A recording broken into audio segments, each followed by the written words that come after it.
और बिजनेस का सबसे बड़ा दुश्मन ही अनसर्टेनिटी, कि पावर और पैसा एम्पलीफायर, वो एक माइक की तरह, आप जब बोलते हैं तो बहुत दूर तक आपकी आवाज पहुंच जाती है। टाटा से सीखिए आप ethics, nation first policy.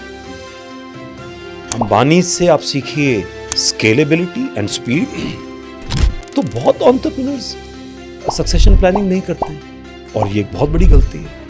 Risk और बिजनेस तो एक ही है, ये अलग कभी है ही नहीं। हमने तय किया है कि हम 1000 बिजनेसेस को 100 करोड़ टर्नओवर तक लेके जाएंगे, तो 1 लाख करोड़ वहां से आएगा। बिल्कुल। हमने तय किया है कि हम 3000 बिजनेसेस को आज वो जिस स्टेज पर भी हैं उन्हें 5 गुना बनाएंगे। गिरना यूनिवर्स का लॉ, उठना वो आपका जज्बा है।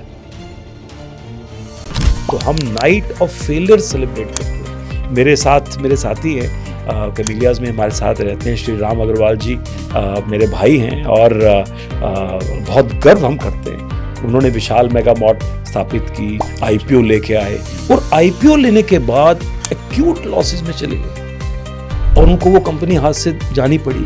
केवल 10 करोड़ रुपए, उससे भी कम उनके पास रह गए। उन्होंने रीस्टार्ट किया।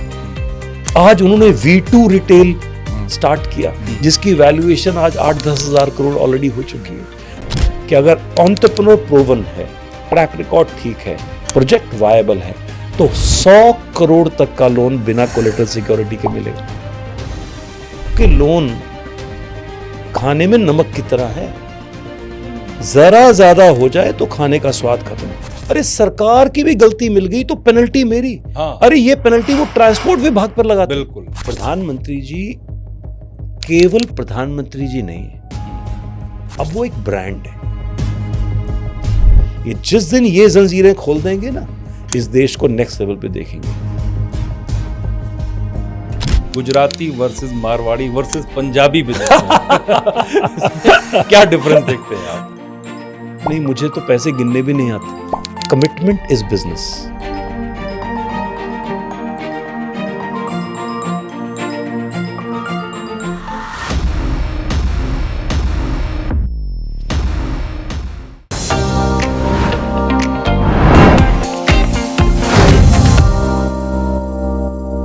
नमस्कार, मैं धर्मेंद्र द्विवेदी और पॉडकास्ट वाला पर आपका बहुत स्वागत है। मेरे साथ मेरे मित्र और सहयोगी अभिषेक कुमार नीलमणि हैं। नमस्कार। और अभिषेक, आपको पता होगा बहुत से लोग बिजनेस करना चाहते हैं, उनके अंदर एक कीड़ा होता है कि यार नौकरी छोड़ के बिजनेस करते हैं। लेकिन जो एक मैसेज आता है ना 30, 31, 1 तारीख को या 3 तारीख को लोगों के मोबाइल में सैलरी क्रेडिटेड, अच्छा, उसको देख करके ऐसा ट्रैप में फंसने की वो हिम्मत नहीं कर पाते। अंदर से वो कोशिश दिल तो करता है लेकिन करेज नहीं आ पाता। मतलब सैलरी को आप ट्रैप कह रहे हैं? ट्रैप है, ट्रैप भी कहता हूं मैं, तो इसको कहता हूं कि ये एक नशा है, एक अफीम है, जो इसमें फंस गया वो निकलना उसका मुश्किल है। लेकिन सैलरी, फैमिली, EMI हो सकता है मे बी ट्रैप हो, आप जैसा कह रहे हो। हाँ। लेकिन एक PLFS का डाटा है कि हाँ। 60 करोड़ लोग नौकरी करते हैं। हाँ। तो आप ये कह रहे हैं कि ये जो कीड़ा आप जो बताया आपने, ये कीड़ा 60 करोड़ लोगों के अंदर छलांग मारता है, वो कर नहीं पा रहे? नहीं, 60 करोड़ तो नहीं, लेकिन मैं ये कहता हूँ कि 60 करोड़ में से 30 करोड़ तो ऐसे होंगे जो चाहते होंगे कि ये नौकरी के झंझट से बाहर निकलो, 9 to 5 से कुछ बड़ा करें। ये बात सही है आपकी। और आज हमारे जो गेस्ट हैं वो ऐसे हैं कि जो भी आज हमारा पॉडकास्ट सुनेगा, वो चाहे नौकरी करता हो, चाहे उसकी जेब में पैसा हो ना हो, अगर उसके अंदर वो इंस्टिंक्ट है, वो कीड़ा है, तो बिजनेस करना जरूर शुरू करेगा। क्योंकि आज के जो हमारे गेस्ट हैं वो 5 लाख रुपए से लेके 50 करोड़ रुपए तक जिसके पास है।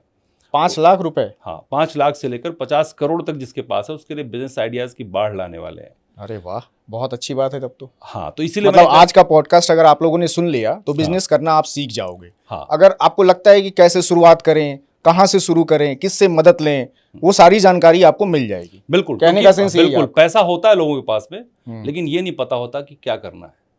आपको पता है जाना है, लेकिन आपको रास्ता नहीं पता तो क्या करोगे? एग्जैक्टली, रास्ता ही नहीं मालूम तो कैसे मंजिल तक पहुंचोगे? बिल्कुल, ठीक है। तो हमारे साथ जो गेस्ट हैं आज, हमारे गेस्ट हैं राजीव चावला जी, जो फाउंडर और चेयरमैन हैं जयराज ग्रुप के, और IMSME एक ऑर्गेनाइजेशन है, उसके भी चेयरमैन है। सर, बहुत स्वागत है आपका पॉडकास्ट वाला पर। Please, thank you so much. Thank you Dharmendra ji, Abhishek ji, बहुत अच्छा लग रहा है आपसे मिलके और ये इतना इंटरेस्टिंग इंट्रोडक्शन सुनकर। Thank you sir. सर, मेरा पहला सवाल वही है कि क्या बिजनेस करें आज की डेट में जिसमें ग्रोथ भी हो, सस्टेनेबिलिटी हो और पैसा भी हो? ओके, हर तरह का बिजनेस मार्केट में है। आपने पूछा कैसा बिजनेस करें, कोई एक समस्या जो लोग उठा रहे हैं उसका समाधान ढूंढें, उस समाधान को एक प्रोडक्ट या सर्विस में फॉर्मुलेट करें, फिर डिजिटल माध्यम से, ये मैं खास डिजिटल माध्यम से कह रहा हूं, उसको एनहांस करें, एक्सपैंड करें, मार्केट क्रिएट करें। और आप यकीन मानिए the whole world is waiting for those solutions. So identify problem, find a solution, create a product or service, enhance through digital method, and then reach out to the world. ये एक बड़ा सुनने में सिंपल सा लग सकता है, लेकिन यही सबसे बड़ा ट्रैप है कि क्या करो और कैसे करो।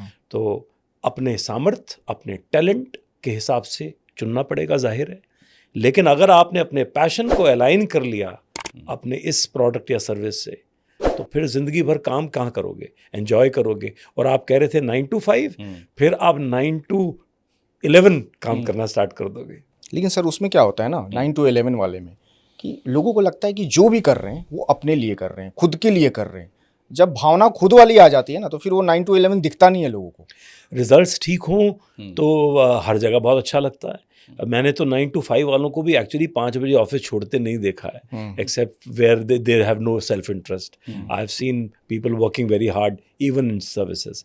लेकिन yes, there is no doubt about it कि जब आप अपने लिए कुछ करने लगते हैं तो फिर वो एक अलग ही जज्बा है। फिर आप अपने लिए करते हैं, परिवार के लिए तो करते हैं, एक लेगेसी के लिए करते हैं। आप बेहतरीन जॉब में हो सकते हैं, आईएएस ऑफिसर, आईपीएस ऑफिसर हो सकते हैं, बहुत सीनियर हो सकते हैं, लेकिन आपकी नेक्स्ट जनरेशन नॉट नेसेसरली उस लेगेसी में आएगी। बिल्कुल। तो बिजनेस में एक बहुत बड़ी चीज़ ये है कि आप एक लेगेसी ऑप्शन क्रिएट कर सकते हो, और अगर आपकी नेक्स्ट जनरेशन के पास वो ऑप्शन है और अगर वो आ गई, तो मैंने दुनिया के जो सबसे बड़े अच्छे बिजनेस हाउसेस को देखा है, वो उनको 3rd जनरेशन में देखा है। तो ये जो लेगेसी है, ये तो आपको बिजनेस ही दे सकती है, नॉट जॉब। जैसे अभी शुरुआत में हम लोगों ने कहा कीड़ा, अगर किसी के अंदर कीड़ा है, कोई स्टार्टअप शुरुआत करना चाह रहा है, तो उसके लिए 5 टिप्स। पहला, कैसे शुरुआत करे, कहाँ से किससे मदद ले, सरकार से क्या मदद मिल सकती है, कैसे सेल्स को बढ़ाए, और इसमें ऐसी क्या गलती ना करे ताकि फ्यूचर में उसके पास पैसा आता रहे, बिजनेस चलता रहे। ओके, मैं इसको ना एक सिंपल एग्जाम्पल में समझाता हूँ। एग्जैक्टली। एक क्रिकेट मैच है, ठीक है, जो आपका विजन है, आपका आइडिया है, वो पिच है। जो आपकी टीम है ना, वो आपके ओपनिंग बैट्समैन है। अब उन्होंने काम प्रारंभ किया। जो मिडिल ऑर्डर है वो है फंडिंग, ठीक है। जो गवर्नमेंट है ना, वो एम्पायर भी है और वो 12th मैन भी है, जो आपको सपोर्ट दे सकती है। सेल्स जो है वो सिक्सर्स हैं, बिना सिक्सर्स मारे आप जीत नहीं सकते मैच। नहीं, सही बात है।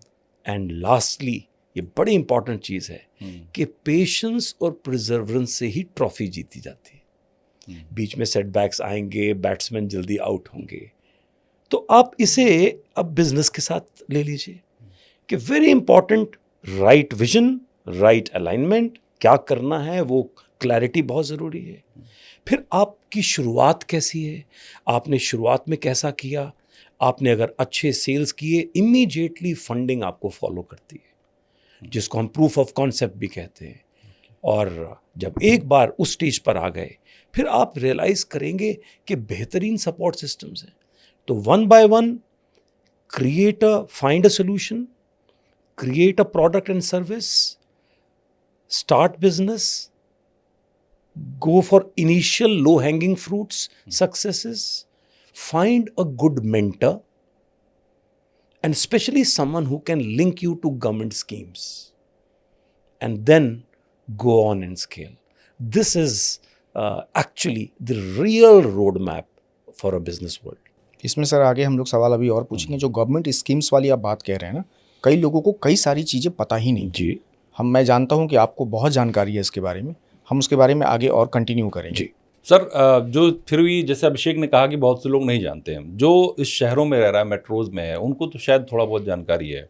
लेकिन अगर मैं बात करूं, कोई ऐसा बंदा है, यंग एज का यूथ है, जो टियर 2 सिटी में है, टियर 3 में है, उसको बिजनेस करना है, आइडियाज़ भी हैं उसके पास में, ब्रेन भी है, जज्बा भी है, ज़ील भी है, लेकिन पॉकेट थोड़ी तंग है, तो ऐसे सब सर्कमस्टांसेस में वो आपके पास आता है और कहता है सर मेरी हेल्प करिए, तो उसको आप क्या स्टेप गाइड करना चाहेंगे, कैसे?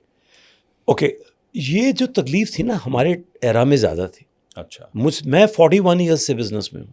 Okay, long time sir.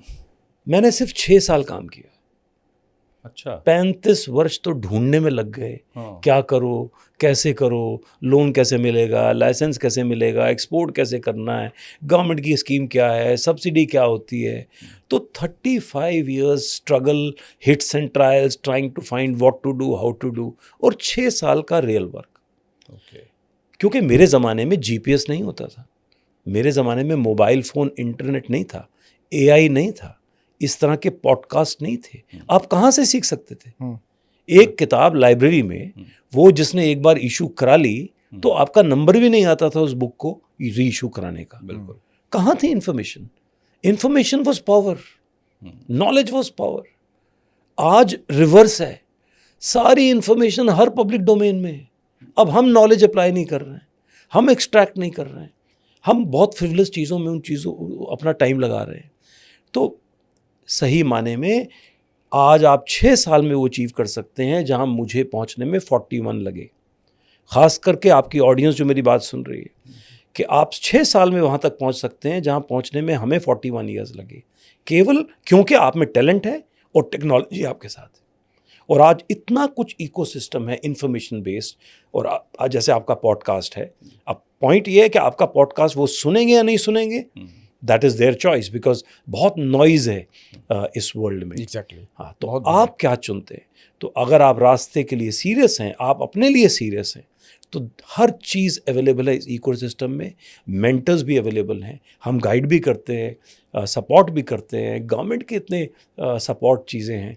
आप ढूंढने तो जाइए, आपको मंजिल हर कदम पर मिलेगी, एक गूगल मैप की तरह। नहीं, लेकिन धर्मेंद्र जी ने पूछा सर, अगर वो आपके पास आता है टियर 2 या टियर 3 का बंदा कि राजू सर मेरी हेल्प करो, तो बहुत लोग आते हैं सर, बहुत लोग आते हैं। हमने ऑफ कोर्स हमारा एक ऑनलाइन प्रोग्राम है जिसको हम कहते हैं growth accelerator programme for small businesses, उसका नाम ही यही है। उस प्रोग्राम में हमारा मकसद है कि हम देश के जीडीपी में 2 लाख करोड़ की एडिशन करें। ठीक है, और उसका स्पेसिफिक रोड मैप है। हमने तय किया है कि हम 1000 बिजनेसेस को 100 करोड़ टर्नओवर तक लेके जाएंगे, तो 1 लाख करोड़ वहां से आएगा। बिल्कुल। हमने तय किया है कि हम 3000 बिजनेसेस को, आज वो जिस स्टेज पर भी हैं, उन्हें 5 गुना बनाएंगे अगले 3 वर्ष में, 4 वर्ष में।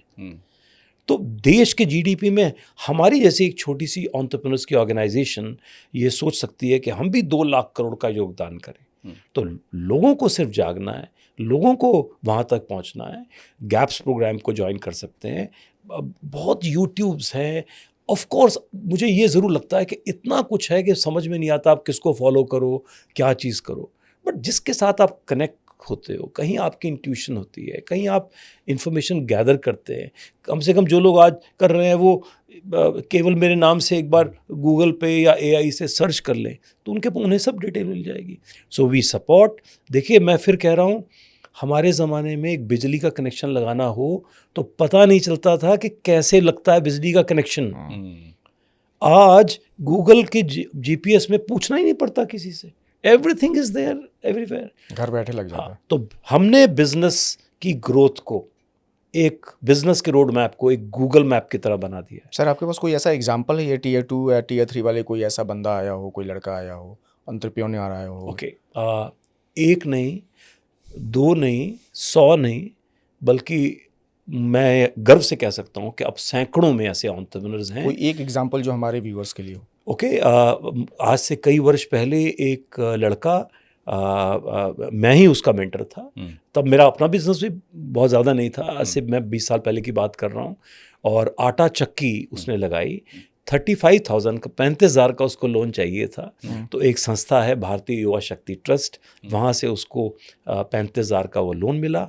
उस ट्रस्ट ने एक नियम बना रखा था कि जिसको वो लोन देंगे वो 50,000 तक ही लोन देते थे। अच्छा। और लेकिन जिसको वो लोन देंगे उसको एक गुरु देंगे, एक मेंटर अच्छा, देंगे। very good। तो उन्होंने 35,000 का लोन भारतीय युवा शक्ति ट्रस्ट ने दिया और मुझे उस शख्स का मेंटर उन्होंने गुरु बनाया, मेंटर बनाया। मुझे खुशी है ये बात की। अच्छा, उनका एक और है कि जो समय से किश्त दे दे और ग्रो करे तो उसे फिर 1 लाख का इनाम मिलता था। इनाम मिलता था। इनाम मिलता था अरे वाह। कि आपने 35,000 का लोन समय से चुकाया, आपने बिजनेस अच्छा किया, टारगेट्स पूरे किए, अब आपको 1 लाख का इनाम मिलेगा। और उनके गुरु को भी स्पेशल ऑनर मिलता था। तो मुझे आज भी वो दिन याद है जब माननीय उपराष्ट्रपति जी ने उस फंक्शन को में अवार्ड वितरण के लिए आए और उस शख्स को, क्योंकि तब तक वो शख्स 4,000 एम्प्लॉयज़ उसके पास आ चुके थे, ये उसकी ग्रोथ स्टोरी थी। मैं उसका मेंटर रहा और उसको तो इनाम मिला ही मिला, मुझे बतौर गुरु इतना बड़ा ऑनर मिला। तो एक शिष्य की वजह से अगर आप लें, मुझे ऑनर मिला। तो ये तो एक एग्जाम्पल है, इस तरह से अनेकों हैं इस देश में। आप, मुझे तो लगता है कि हर गली में, मैं फरीदाबाद गुड़गांव से हूँ, अभी मैं गुड़गांव में रहता हूँ, जिस कम्युनिटी में मैं रहता हूँ, तो एवरी पर्सन नेक्स्ट डोर, मैं एक इंटरेस्टिंग चीज़ बताऊं, कभी आजकल मीडिया में अक्सर चर्चा रहती है वो लोग जो कमीलियाज में रहते हैं, कमीलियाज का बड़ा नाम आता है। तो मैं कमीलियाज में ही रहता हूं। तो अक्सर लोग ये बात करते हैं, सोचते होंगे कैसे लोग रहते हैं, क्या बात करते हैं, हर चीज़ में थोड़ा मजाक भी है, पन भी है, बहुत सारे स्टैंड अप कॉमेडीज बहुत खिंचाई भी करते हैं। और प्लीज़ आप खींचते रहिए बिकॉज हमें बहुत इंटरेस्टिंग लगता है, खासतौर से जब वहाँ वाटर लॉगिंग होती है तब बहुत मजाक बनाते हैं। लेकिन फैक्ट ये है कि मैं ये कहता हूँ, it is a community of achievers. हाँ, वो चीज़ नहीं दिखाई देती ना लोगों को। It is a community of achievers, people next door, you are doing gym with people who are self-made unicorns. मतलब every person next door is a unicorn and every person is an achiever. Yes. और ज़्यादातर उनमें से first generation achievers, और कुछ stages में अब उनकी नेक्स्ट जनरेशन भी आ गई। सो there are communities to be celebrated and all of them, तो मैं तो I am always surrounded by people where I see super success. अब मैं कभी मेरे इंस्टाग्राम पे या फेसबुक पे वीडियोस भी हैं, तो कभी लोग ट्रोल भी करते हैं। अक्सर उस दिन किसी ने ट्रोल किया कि ये सब बेकार की बातें हैं, फ्रॉड बातें हैं, ऐसी कोई स्कीम्स नहीं होती हैं, किसी को कुछ नहीं मिलता है। किसी ने ये भी लिखा कि आप लोग मर क्यों नहीं जाते। अच्छा। तो मेरी मीडिया टीम ने कहा कि सर ये कमेंट्स को हम डिलीट कर देते हैं। तो मैंने कहा बिल्कुल मत करिएगा। ये एहसास हमें भी और दुनिया को हमेशा रहना चाहिए कि हर समय दोनों तरह के लोग आपको दुनिया में मिलेंगे, वो जिनको उम्मीद है, होप है, जो काम कर रहे हैं और अचीव कर रहे हैं, और वो जो वैसे ही मायूस होकर बैठे हैं कि जी कुछ नहीं मिलता। हाँ। तो आप घर से ही ना निकलिए, तो वो भी सत्य है, लेकिन आप आके अचीव करिए तो सुपर सत्य। सर, इसमें दो चीज़ें आ रही है मेरे दिमाग में। आपने कहा कि एक तो गुरु अच्छा मिले लोगों को, और दूसरा आपने कहा कि एम्पल ऑफ नॉलेज बहुत है। तो इसमें लोगों को कन्फ्यूजन भी हो रहा है कि हम किस रास्ते जाएं, क्या करें, उससे कैसे बचें, और दूसरा अच्छा गुरु कहाँ से लाएं। इतने गुरु सोशल मीडिया पर हो गए कि लोग बड़े परेशान हैं, समझ में नहीं आ रहा किसको गुरु बनाएं। ओके, देखो, अच्छे माँ बाप, हाँ, हम किस घर में जन्म लेंगे, जी, हमारे माँ बाप पढ़े लिखे होंगे या नहीं होंगे, हमें स्कूल या कॉलेज में भेजने लायक परिवार हमें मिलेगा या नहीं मिलेगा, क्या हमें लर्निंग अपॉर्चुनिटीज़ मिलेगी, ये सब चीज़ें तो प्रभु भरोसे, आप इसको भाग्य कह सकते हैं। एग्जैक्टली। लेकिन और गुरु भी आपको मिलेगा नहीं मिलेगा आपकी डेस्टिनी का एक बड़ा इंपॉर्टेंट हिस्सा है। हाँ। बहुत हद तक आप इसको भाग पे भी ले सकते हैं, लेकिन आज के ज़माने में मैं इसको सिर्फ भाग्य नहीं मानता हूँ, आप में जज्बा होना चाहिए। Lot of youngsters they reach out to me and वो इंस्टाग्राम पे मैसेजेस देते हैं, फेसबुक पे भी देते हैं, ईमेल्स का मेरे ढूंढ लेते हैं, मेरे फ़ोन के नंबर मिल जाता है उनको कहीं, तो मैसेज आते हैं। तो आई आस्क माई टीम कि इनमें चेक कर लो, और अगर कोई सीरियस एंटरप्रेन्योर है तो कनेक्ट टू मी। अब अगर किसी ने लिखा कि सर मुझे 10 करोड़ का लोन दिला दीजिए, we will never come back to you. आप मुझे अगर लोन एजेंट समझ रहे हैं तो then you are talking to the wrong person. मैं तो आपको सबसे पहले समझाता हूं कि लोन खाने में नमक की तरह है, जरा ज्यादा हो जाए तो खाने का स्वाद खत्म। और बहुत से लोग सीधा लोन लेने के लिए अप्लाई करते हैं। अरे लोन तो दवा है, एक मेंटर तय करेगा आपको जरूरत है या नहीं है, और है तो किस डोज में चाहिए, बिल्कुल वो तय करने का हक मुझे दीजिए। पहले आप आइडिया तो लेके आओ। हाँ, आप बताइए आप क्या कर रहे हैं, आप क्या करना चाहते हैं, अभी आपकी क्या है, तब हम तय करेंगे कि आपको किस माध्यम से क्या फंडिंग की जरूरत है, इक्विटी फंडिंग चाहिए या डेट फंडिंग चाहिए।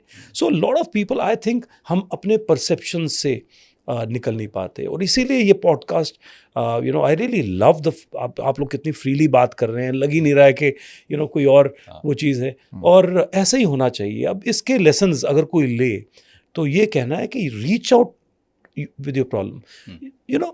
हम लोग को बचपन से एक मन में सिखाया गया है कि नज़र लग जाती है, टोक लग जाती है। मैंने देखा है दुनिया कोई प्लॉट ले रही है तो किसी को बताएगी नहीं, कहीं घर बन रहा है तो किसी को दिखाएगी नहीं, हर फैक्ट्री के बाहर बड़ा बड़ा लिखा है अंदर आना मना है, कि अंदर आके कोई देख ना ले। थिंग हम इतना कुछ छुपा के रखते हैं, इतनी इनसिक्योरिटी लगती है इन चीज़ों में। और जबकि मुझे लगता है कि world is very fair, very open. आज दुनिया के सारे पेटेंट्स भी ऑनलाइन हैं, सब कुछ है, आपको रेस्पेक्ट करना पड़ता है IPRs को, but people reach out, people do mentoring. I know more than 50 entrepreneurs in my circuit जो mentoring करते हैं अपने शौक से, अपने पैशन से। और कई जगह इक्विटी अपॉर्चुनिटीज भी आती हैं। बहुत से लोग आते हैं, जैसे कई वेंचर्स में मुझे कहते हैं कि सर आप मेंटरिंग करिए और बस मैं आपको ये 5% इक्विटी दे रहा हूँ, सिर्फ मेंटर करिए। तो anyway, not that we accept every offer, but the point is के जुड़ने के पैशन होना चाहिए, आपको जोड़ना भी आना चाहिए। ये दोनों चीज़ें इंपॉर्टेंट है। नेटवर्किंग करिए। कॉलेज के बच्चे लिंक्डइन के माध्यम से मेरे तक पहुंचते हैं, वो भी पढ़ रहे हैं कॉलेज में, लेकिन वो सोचते हैं कि शायद जिस दिन वो होंगे तो मैं उनके काम आ सकूं। तो ऐसा होप, ऐसा रीच आउट, मतलब I really salute to them. और वो कहते हैं ना कि रिलेशनशिप तब बनाओ जब उसकी जरूरत ना हो। हाँ, जब ना हो, सर, जब जरूरत ना हो। जरूरत पर तो सभी आते हैं, जरूरत पे तो रिलेशनशिप बना लीजिए तब जब आपको जरूरत नहीं है, ताकि जिस दिन जरूरत होगी तो आपके लिए वो दिल खोलकर आपको सलाह दें, आपका वेंचर हाथ पकड़ के थामे। और मुझे ये सौभाग्य हासिल है कि मैंने न केवल अपना बिजनेस में देखता हूँ, हमारे भी कई वेंचर्स हैं और डाइवर्सिफाइड वेंचर्स हैं, लेकिन मुझे तो ये सौभाग्य है कि मैं सैकड़ों एंटरप्रेन्योर्स से जुड़ा हूँ। उनकी समस्या आती है, उनकी प्रॉब्लम देखता हूँ, समाधान ढूंढते हैं, तो लोगों की समस्या देखते देखते सीख गए। एक बिजनेस डॉक्टर की तरह बन गए कि पेशेंट की नब्ज पकड़ के बताते हैं कि आपको ये चीज़ है, आप ये ले लीजिए। So this is all experience, business experience, जो मुझे लगता है शायद 80,000 साल का मुझे हो गया है। तो इस बिजनेस डॉक्टर से मैं एक सवाल और करता हूँ जी, कि अगर मैन्युफैक्चरिंग बिजनेस जो है ना इंडिया में बहुत ज़्यादा बूम कर रहा है धीरे धीरे, तो कोई न्यू जनरेशन का आदमी, कोई 20, 22, 23 साल का लड़का अपना कॉलेज कंप्लीट किया, उसे अगर हाथ डालना हो तो बेखौफ किधर हाथ डाले? पूंजी कम है तो कहाँ डाले, क्या करे? अपने एरिया ऑफ एक्सपर्टीज में पहली चीज़। ठीक है, देखिए, मैं पहले आपको रिस्क फैक्टर भी दे दूँ। जी, मैन्युफैक्चरिंग का रिस्क ये है कि कॉस्ट ऑफ एग्जिट बहुत ज़्यादा है। अच्छा, एग्जिट की कॉस्ट ना, आप सब कुछ खो देते हैं। आपने मशीन्स ली, सेटअप लगाया, वर्कर्स को तनख्वाह दी, सब कुछ दिया, पर जिस दिन एग्जिट मान लो भगवान न करे करना पड़ गया तो स्क्रैप के भाव भी नहीं मिलता। अच्छा, सो ये मैन्युफैक्चरिंग में ये सबसे बड़ा चैलेंज है कि आप जब निवेश करें तो ये मान के चलें कि जो पूंजी लेके आप अंदर जाएंगे अब वो लेके बाहर तो नहीं आ सकते। ठीक है, इसीलिए राइट प्लानिंग, राइट चीज़ सबसे इंपॉर्टेंट है। और इसीलिए अपने एरिया, अपने टैलेंट के हिसाब से काम करें, प्रॉपर पहले मार्केट रिसर्च करें, देखें कि वो प्रोडक्ट जो आप बना रहे हैं मार्केट में और कौन लोग बना रहे हैं, कंपटीशन क्या है, उसके क्वालिटी के मानक क्या हैं। एक और बड़ी इंपॉर्टेंट चीज़, क्या वो चीज़ आगे आने वाले समय में बिकेगी। अच्छा, एग्जाम्पल के लिए एक मोबाइल फ़ोन जो आप कैरी करते हैं, स्मार्टफोन, आज उसमें टॉर्च भी है, घड़ी भी है, कंपस भी है, कंप्यूटर भी है, गूगल मैप भी है, वीडियो रिकॉर्डर है, सब कुछ है, ऑल इन वन। अगर ये अलग अलग सब सामान लें तो आपको 5.5 करोड़ रुपए चाहिए होंगे। अब आपके पास एक स्मार्टफोन है। अब आप इमेजिन करो कितनी फैक्ट्रीज आज तक बंद हो गई हैं। बिल्कुल हुई है। टॉर्च तो मेरे को लगता है टॉर्च आना तो अब बंद ही कहाँ हो टॉर्च चुका है। आएगी? हाँ। उसी तरह आप ईवी लीजिए, एक किसी भी नॉर्मल कार में इंजन, जो आइस इंजन कार में हाँ। लगभग 2000 मूविंग पार्ट्स होते हैं। ईवीज में 18 मूविंग पार्ट्स होते हैं, बस सिर्फ 18। सिर्फ 18 मूविंग पार्ट्स। तो 1982 तरह के पार्ट्स की अब जरूरत ही नहीं है ईवी में। ऑयल पंप नहीं चाहिए, रेडिएटर नहीं चाहिए, इंजन नहीं चाहिए, फ्यूल टैंक नहीं चाहिए, कितने प्रोडक्ट्स नहीं चाहिए। इसका अब आप मतलब इमेजिन ये करो कितनी फैक्ट्रीज बंद होंगी। वो बंद होंगी सारी। नेचुरली बंद होंगी या डाइवर्सिफाई होंगी, कुछ और करेंगी। ठीक है। आज आप इंजन बनाते हैं, पूरा एल्यूमिनियम से डाई कास्ट करते हैं। अब अगर इंजन नहीं चाहिए तो अब आपको कुछ और करना पड़ेगा ना। अब आप अलॉय व्हील्स बनाइए, वो एक मार्केट है। आजकल साइकिल्स या मोटरसाइकिल में हर जगह आपको अलॉय व्हील्स आजकल ट्रेंडी है। सो माय पॉइंट इज कि मैन्युफैक्चरिंग में ये चैलेंजेस हैं। तो इसीलिए मैन्युफैक्चरिंग वही लोग करें जो कि बहुत सीरियस हैं मैन्युफैक्चरिंग के लिए, और जिनकी नेक्स्ट जनरेशन सक्सेशन को भी आप अपने साथ जोड़ सकें। अदरवाइज एग्जिट कॉस्ट मैन्युफैक्चरिंग की बहुत ज़्यादा है। ये मेरा सर, आप एज ए बिजनेस डॉक्टर क्या देखते हैं, कौन सा मैन्युफैक्चरिंग बिजनेस जो है लग रहा है कि आने वाले वक्त में कर लेना चाहिए? गवर्नमेंट तो बहुत मैन्युफैक्चरिंग पे फोकस्ड है। आज हमारा मैन्युफैक्चरिंग का जो शेयर है जीडीपी में वो बहुत कम हो गया है, और वो मात्र 12-14% तक रह गया है। उसे गवर्नमेंट अब 25% तक ले जाना चाहती है। ठीक है। तो ऐसे में लाने के लिए गवर्नमेंट ने बड़े उद्योगों के लिए PLI स्कीम्स भी बनाई, छोटे इंडस्ट्रीज में मैन्युफैक्चरिंग के लिए तो इतने सब्सिडीज है। अब मैं आपको, अगर अभी हम नोएडा में बैठे हैं, उत्तर प्रदेश की बात करूं, हरियाणा की बात करूं, बगल में है, आप देखिए ये दोनों स्टेट्स में अगर आप कोई छोटा सा मैन्युफैक्चरिंग का यूनिट लगा लीजिए तो इतने इंसेंटिव्स हैं आपके पास कि आप समझ नहीं पाएंगे कि सब अवेल कैसे करें। अच्छा, लाखों में नहीं, करोड़्स में इंसेंटिव्स है। बट पॉइंट यह है कि आपको करना है। आप क्वालिटी का सामान खरीदेंगे तो आपको 50% पैसा वापस मिल जाएगा।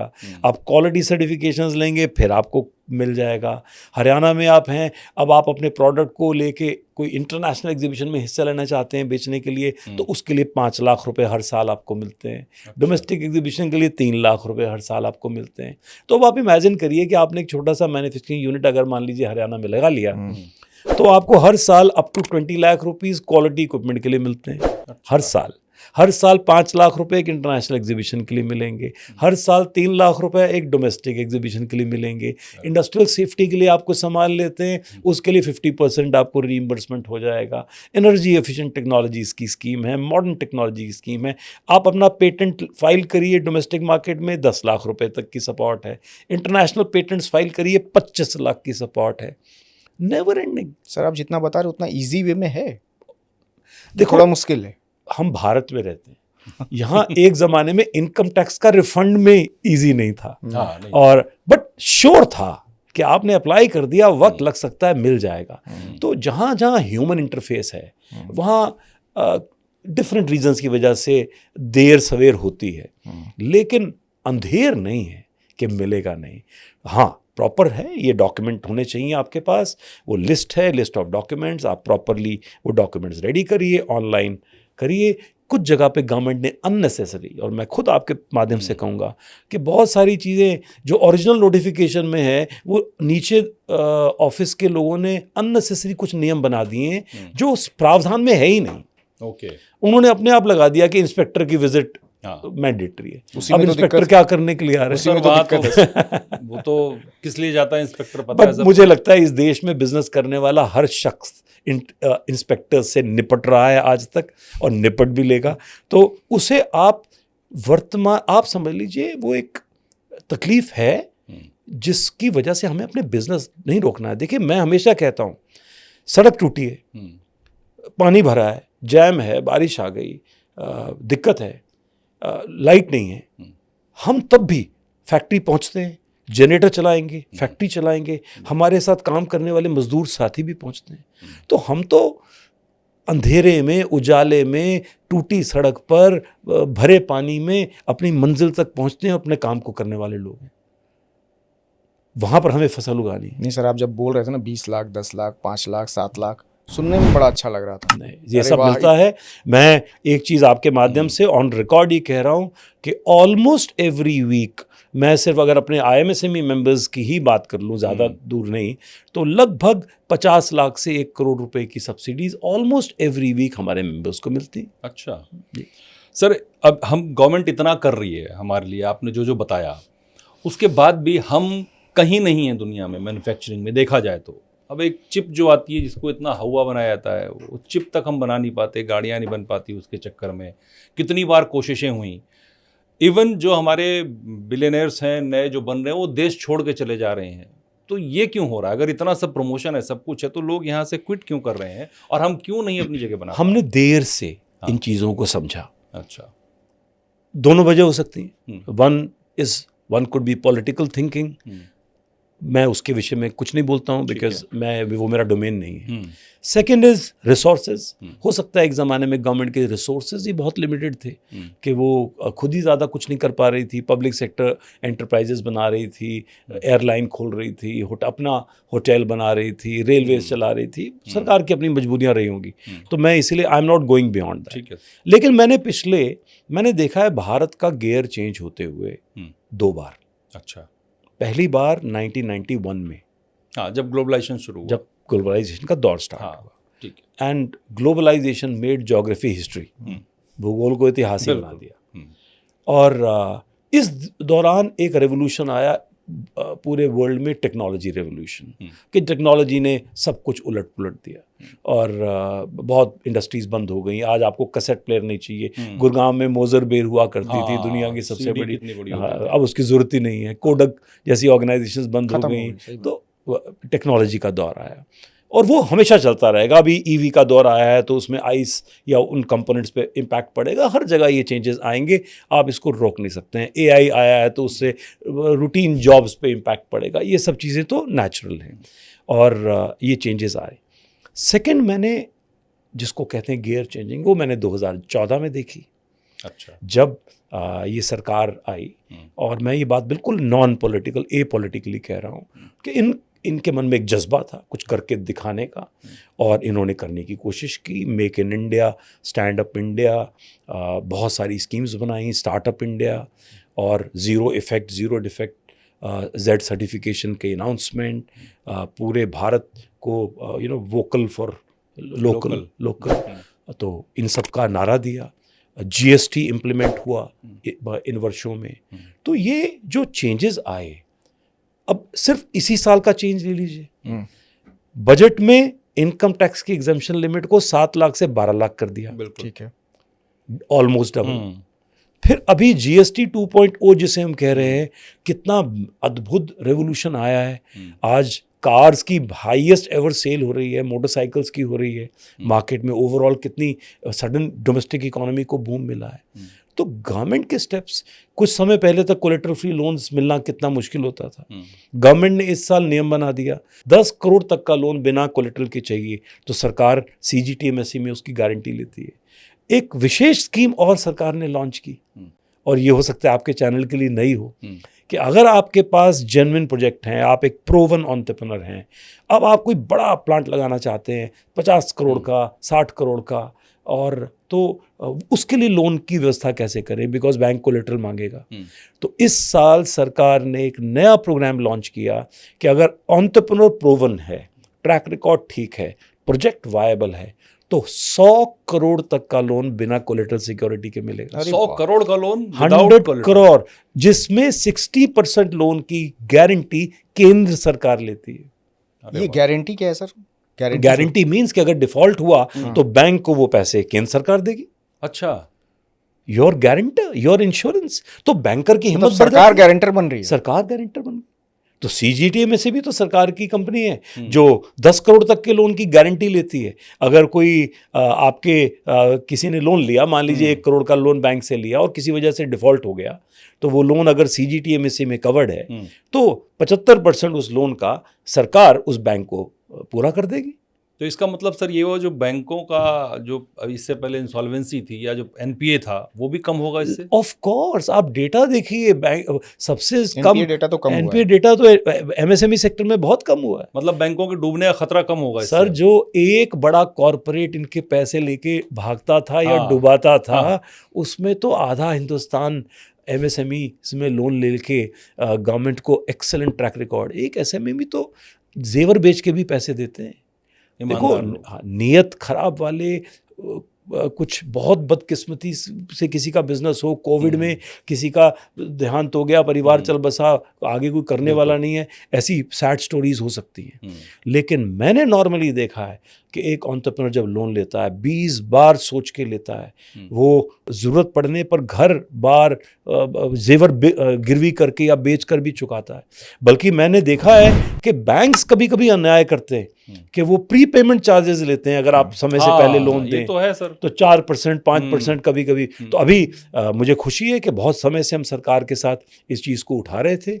1 जनवरी 2026 से रिजर्व बैंक ऑफ इंडिया ने नया लॉ बना दिया है कि MSMEs के लोन्स में कोई प्री पेमेंट चार्जेस नहीं होंगे। अरे वाह, ये 1 जनवरी 2026 से लागू हो जाए। ये सब प्री पेमेंट की चीज़ तो गलत है। जैसे कार लोन कुछ लोग लेते हैं या पर्सनल लोन लेते हैं, पहले देने चाहते हैं तो आप 4% उस पर ले लेते हो। ये गलत है। किसी के पास फंड है, दे रहा है, तो क्या प्रॉब्लम है आपको? नहीं, कई लोग मजबूरी में भी देते हैं। आप नई किस्त भर पा रहे हैं, आप कार बेच के लोन चुकाना चाहते हैं। सही बात है सर। अब बात आती है, एक हमने जो पढ़ा है बिजनेस के बारे में कि बिजनेस का पहला फैक्टर रिस्क होता है। और सब जब काम शुरू करना चाहता है कोई, तो रिस्क जो है सबसे बड़ा डर होता है किसी के इंसान में कि ऐसा हो गया तो क्या होगा, कल फ्लॉप हो गए तो क्या होगा। तो आप उस डर को कैसे निकालेंगे किसी के अंदर से? ओके, देखो, रिस्क और बिजनेस तो एक ही है, ये अलग कभी है ही नहीं। अगर रिस्क नहीं है तो फिर बिजनेस क्या है, और बिजनेस नहीं है तो रिस्क क्या है? ये तो केवल आप भारतीय बैंक्स को या बैंकिंग की मानसिकता को आप ले लें। सिर्फ भारत के बैंक्स हैं जो मुझे लगता है कि अपने आप को 100% रिस्क प्रूफ करना चाहते हैं। कि आप ये देखिए, कोलेट्रल का 70% लोन देंगे, फिर 70% में भी सीसी लिमिट है, तो आपके पास 100 रुपए का स्टॉक है तो 70% की आपकी डीपी बनेगी। तो कितना मार्जिन, कोलेट्रल का अलग मार्जिन, फिर जो प्रमोटर ने अपने 25% दिए या 30% दिए वो मार्जिन।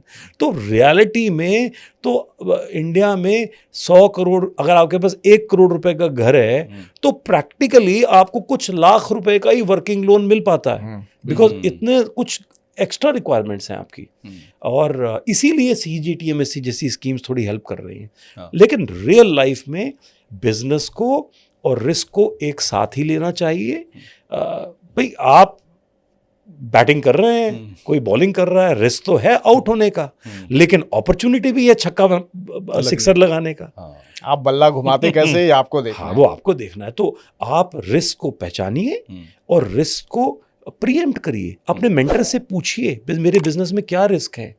देखिए, कभी कभी अचानक लॉ बन जाता है कि पटाखे पे बैन। अब आप इमेजिन करो कितने छोटे छोटे यूनिट्स बंद हो जाते हैं। दिल्ली में बैन लग गया डीजल बसेस पे और डीजल टैक्सीज पे। एक ऑटो रिक्शा को भी अपना डीजल ऑटो को CNG पे करना पड़ा, कन्वर्ट करना पड़ा। तो लॉज बनते रहते हैं, आगे भी बनेंगे। सिंगल यूज प्लास्टिक पे भारत में बैन लगा। अब आप इमेजिन करो सैकड़ों MSMEs बंद हो गए। बिल्कुल। तो कभी नया लॉ इम्पैक्ट करेगा, कभी नया टेक्नोलॉजी इम्पैक्ट करेगा, कभी मोबाइल फोन आ गया तो उसकी वजह से अब आपका टॉर्च नहीं बिकेगी।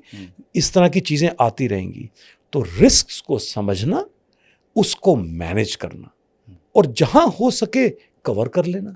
इंश्योरेंस कई जगह पे होती है, और यही तो बिजनेस है। It's all about, business is all about risk management. मतलब आप ये कह रहे हैं कि बिजनेस के साथ रिस्क रहता है हमेशा, ऑलवेज, हमेशा रहेगा, और उसके लिए हमेशा तैयार भी रहिए। और रिस्क है तो गेन भी है सर, फिर ये भी कहा जाता है। हाँ, लेकिन साइंटिफिकली मैनेज किया जा सकता है। अब भाग्य भरोसे आप बिजनेस मत करिएगा। देखिए, मैं यही चीज कह रहा हूं कि आप हर फेलियर को भाग पे मत छोड़िए। आप ये देखिए कि आपने रिस्क को पहले क्यों नहीं समझा। हमारे मैन्युफैक्चरिंग में एक प्रोडक्ट है जिसको हम कहते हैं PFMEA। बेसिकली FMEA मतलब it's a failure mode effect analysis. इसमें हमें सिखाया जाता है कि हम जब भी कोई प्रोडक्ट बना रहे हैं, बैठ के पहले सोचें, पूरी टीम बैठे और देखे कि जब हम ये बनाएंगे और बेचेंगे क्या क्या इसमें डिफेक्ट आने की संभावना है। तो एक उदाहरण के लिए ऐसा हो सकता है गलती से रॉ मटेरियल गलत आ जाए। ऐसा हो सकता है कि बनाते टाइम मशीन ने ठीक काम नहीं किया। ऐसा हो सकता है बनाते टाइम किसी मैन पावर से गलती हो गई, पैकिंग के समय गलती हो गई, गिनती के समय 10 की जगह 11 पीस या 9 पीस पैक हो गए। तो हम एक लिस्ट बनाते हैं कि जब हम कोई चीज़ बनाएंगे तो रॉ मटेरियल से लेके आपके डिलीवरी तक कहाँ कहाँ गलती की संभावना है, और फिर उसका एक मैप बनता है कि अब वो न हो, उसे कैसे फुल प्रूफ किया जाए, ताकि आज अगर एक अच्छा कारीगर है, कल वो छुट्टी पे है और उसकी जगह कोई नया भी आया तो सेम डे राइट क्वालिटी समझ पाए कि क्या करना है, कैसे करना। इस चीज़ को बिजनेस में भी लीजिए। आप देखिए कि आपके बिजनेस में क्या चीज़ हो सकती है, पहले से तैयारी करिए। ये हर चीज़ साइंटिफिकली है। कोई भी अच्छा मेंटर, एक्सपीरियंस्ड एंटरप्रेन्योर जिसने खुद लाइफ में ये फेलियर्स देखे हों, आज के ज़माने में आपको सही गाइडेंस दे सकता है, और तभी तो सही मेंटरिंग होगी। बिल्कुल सर एक बात बताइए, जैसे आप कह रहे हैं कि रिस्क, किसी ने रिस्क को नहीं समझा, जो इवेल्युएट करने की बात करें इवेल्युएट नहीं किया और वो बर्बाद हो गया। ऊंचाइयों पे जाने के बाद कोई बिजनेसमैन बहुत ऊंचा गया और बर्बाद हो गया जी, आप उसका एग्जाम्पल देखिए, कोई ऐसी 5 चीज़ें जो 5 बड़ी गलतियां हैं जो ना करे कोई नया एंटरप्रेन्योर। एरोगेंस, ओवर कॉन्फिडेंस, सीखना बंद न करें। बहुत से लोग अपने आप को बंद कर लेते हैं, उन्हें लगता है कि अब तो उनकी दुनिया कंप्लीट हो गई और अब उन्हें किसी चीज़ की ज़रूरत नहीं है। हर समय चेंजेस आते रहेंगे। एक ज़माने में हमें पढ़ाते थे स्कूल कॉलेज में Darwin's law, survival of the fittest. Exactly. Today it is survival of the nimble. आप कितनी जल्दी सीख सकते हैं और कितनी जल्दी अपने आप को बदल सकते हैं। एआई आने से आपको पुराने ज़माने की तरह पीपीटी बनाने नहीं पड़ेगा। अब आपको नए टूल्स हैं, एक दिन में अब आप एक नहीं 25 पीपीटी नई तैयार कर सकते हैं। It's all about how you do. So you have to keep learning, you have to adapt new practices, you have to build your team, always focus on quality. अगर बिजनेस में क्वालिटी नहीं है तो एक आप हेयर कट के लिए भी दोबारा नहीं जाएंगे, आप टेलर के पास भी दोबारा नहीं जाएंगे अगर आपके कपड़े वो एक बार ख़राब कर दे। तो हर चीज़ पर ध्यान दीजिए ना। ये चीज़ें हैं। तो बिजनेस जब टॉप से नीचे गिरता है उसके फंडामेंटल रीजंस यही होते हैं। और इसीलिए मैं हमेशा कहता हूँ कि बिजनेस करना एक ह्यूमन बीइंग के शरीर की तरह है, स्वस्थ रहने की तरह है। जैसे ह्यूमन बीइंग की बॉडी में एक्यूप्रेशर पॉइंट्स होते हैं, बिजनेस में भी एक्यूप्रेशर पॉइंट्स हैं। आप उन एक्यूप्रेशर पॉइंट्स पे काम करते रहिए तो आपका बिजनेस स्वस्थ भी रहेगा और ग्रो भी करेगा। तो कोई 4000 एम्प्लॉय वाला जो आदमी जो 4 पे आ गया हो, ऐसा कोई कहानी आपके पास? बहुत सी स्टोरीज हैं, लेकिन अगेन मुझे पता नहीं कि मुझे नाम लेना नहीं चाहिए या नहीं, लेकिन मेरे परम मित्र हैं और मैं गर्व करता हूँ। अरे मैं क्या गर्व करता हूँ, वो खुद गर्व से अपनी फेलियर स्टोरीज बनाते हैं। मैं एक इंटरेस्टिंग चीज़ और बताऊँ कि हम लोग साल में या 2 साल में एक बार एक बहुत बड़ा फंक्शन करते हैं अपने ग्रुप में, और उसका नाम रखते हैं द नाइट ऑफ फेलियर्स। अच्छा। और हम फेलियर्स को सेलिब्रेट करते हैं। और जब स्टेज पे खड़े होकर मैं कहता हूँ कि मेरे पास ये प्रोजेक्ट आया, मैंने ज़्यादा स्टडी नहीं की थी और मैंने कहा बिल्कुल कर लेते हैं, हमने कर लिया, 40 लाख रुपए लगाए, 25 फिर और किया, ये किया, 1 करोड़ रुपए लगा दिए, 1.5 साल बाद बंद करना पड़ा। और फिर समझ में आया कि अच्छा यहाँ ये गलती हो गई। वॉरेन बुफे कहते हैं कि बिजनेस उस कार को ड्राइव करने की तरह है जिसमें सामने का जो फ्रंट शील्ड है वो धुंधला है, आपको नहीं पता है सामने खड्डा है या क्या है, और रियर व्यू मिरर बिल्कुल साफ है, बाद में आपको दिख जाता है कि ये गलती हुई। तो इसलिए इस गलती से सीखिए। तो फेलियर वो है जब आपने गलती से सीखा नहीं। तो हम नाइट ऑफ फेलियर सेलिब्रेट करते हैं। मेरे साथी हैं, कैमिलियाज में हमारे साथ रहते हैं श्री राम अग्रवाल जी, मेरे भाई हैं, और बहुत गर्व हम करते हैं। उन्होंने विशाल मेगा मार्ट स्थापित की, आईपीओ लेके आए, और आईपीओ लेने के बाद एक्यूट लॉसेस में चले गए और उनको वो कंपनी हाथ से जानी पड़ी। केवल 10 करोड़ रुपए है, उससे भी कम उनके पास रह गया। उन्होंने रीस्टार्ट किया। आज उन्होंने V2 रिटेल स्टार्ट किया जिसकी वैल्यूएशन आज 8-10 हज़ार करोड़ ऑलरेडी हो चुकी है। और जिस हिसाब से वो और उनका बेटा आकाश मेरे बेटे की तरह ही है, कितना बेहतरीन कर रहे हैं। तो मैं तो हर रोज़ ऐसी स्टोरीज को एक्सपीरियंस करता हूँ और गर्व करते हैं हम। आप मुझसे पूछिए, मैं 10 में से 8 बार फेल हुआ लाइफ में।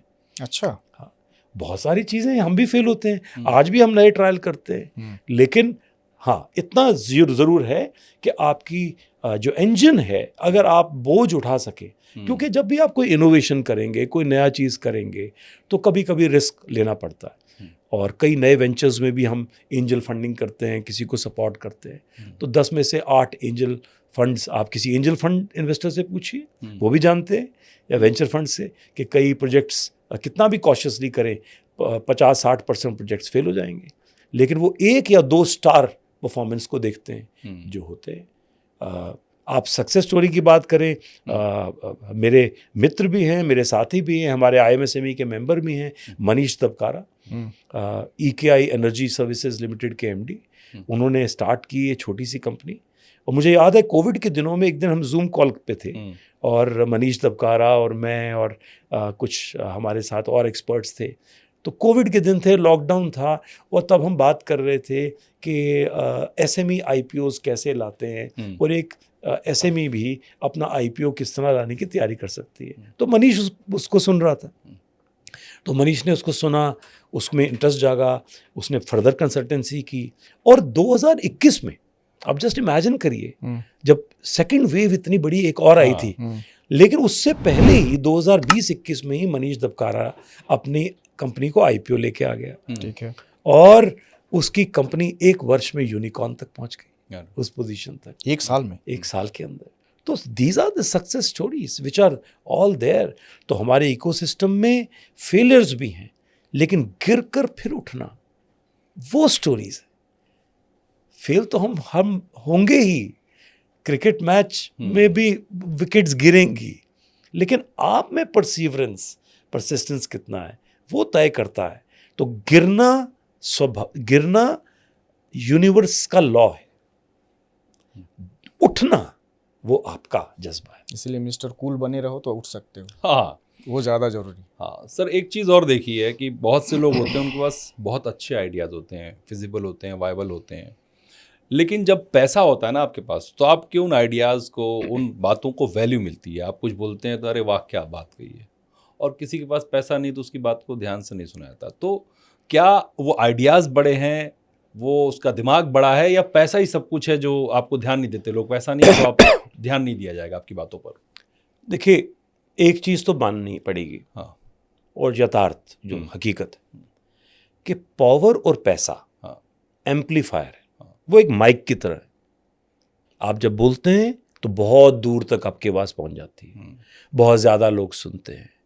तो पावर और पैसा एम्पलीफाई करता है आपकी बातों को और आपके एक्शन को। अब हम कोटेशन देते हैं वॉरेन बुफे की, रतन टाटा की, यू नो, तो नेचुरली यू कोट प्रधानमंत्री जी की। तो पावरफुल लोगों की ही बात कोटेशंस दी जाती हैं, एग्जाम्पल दिया जाता है, और उनकी बात पूरी दुनिया तक पहुंचती है, और इसमें कोई शक नहीं। वरना बहुत समझदारी की बात भी अगर आप एक ऐसी पोजीशन से कर रहे हैं, अब एक एग्जांपल ही देता हूँ, बहुत से बिजनेस कोच हैं, अब वो बिजनेस कोचिंग करते हैं, अब कोचिंग उनका बिजनेस है मान लिया, लेकिन अब वो ऐसे इंडस्ट्री को बिजनेस सिखा रहे हैं और कोच की अपनी कोई इंडस्ट्री नहीं। माई पॉइंट इज के you have to speak from a position of authority, knowledge, information, but if you have power and position and money, it will amplify your impact. Having said this, एक इंसान की value, integrity, character वो अपनी जगह है, उसका वो unmatched है। पावर और पैसा अपनी जगह है। पैसा और पावर कॉन्फिडेंस भी लाता है क्या लोगों के अंदर? एरोगेंस भी लाता है। हाँ, तो एरोगेंस और कॉन्फिडेंस में देखिए बड़ी फाइन मार्क है। एग्जैक्टली। लिमिट में हो तो कॉन्फिडेंस है, अदरवाइज ओवर कॉन्फिडेंस है, एरोगेंस है। समझदार आदमी क्लेवर भी हो सकता है, बट क्लेवर नेगेटिव माना जाता है। तो चालाक और समझदार हैं तो दोनों इंटेलिजेंट, बट एक नेगेटिवली एक पॉजिटिवली। तो करेज जो है वो ओवर कॉन्फिडेंस ना बन जाए, वो जब तक कॉन्फिडेंस बन रही है और आपको ज़मीन के साथ जोड़ के रखती है, तब तक वो करेज वेलकम। तो फिर इसीलिए 2 एम्पायर की बात करते हैं तब, एक टाटा और एक अंबानी। क्या इस 2 एम्पायर से जी आज की जनरेशन को या किसी भी जनरेशन को क्या सीखना चाहिए और क्यों? दोनों से ही सीखना चाहिए।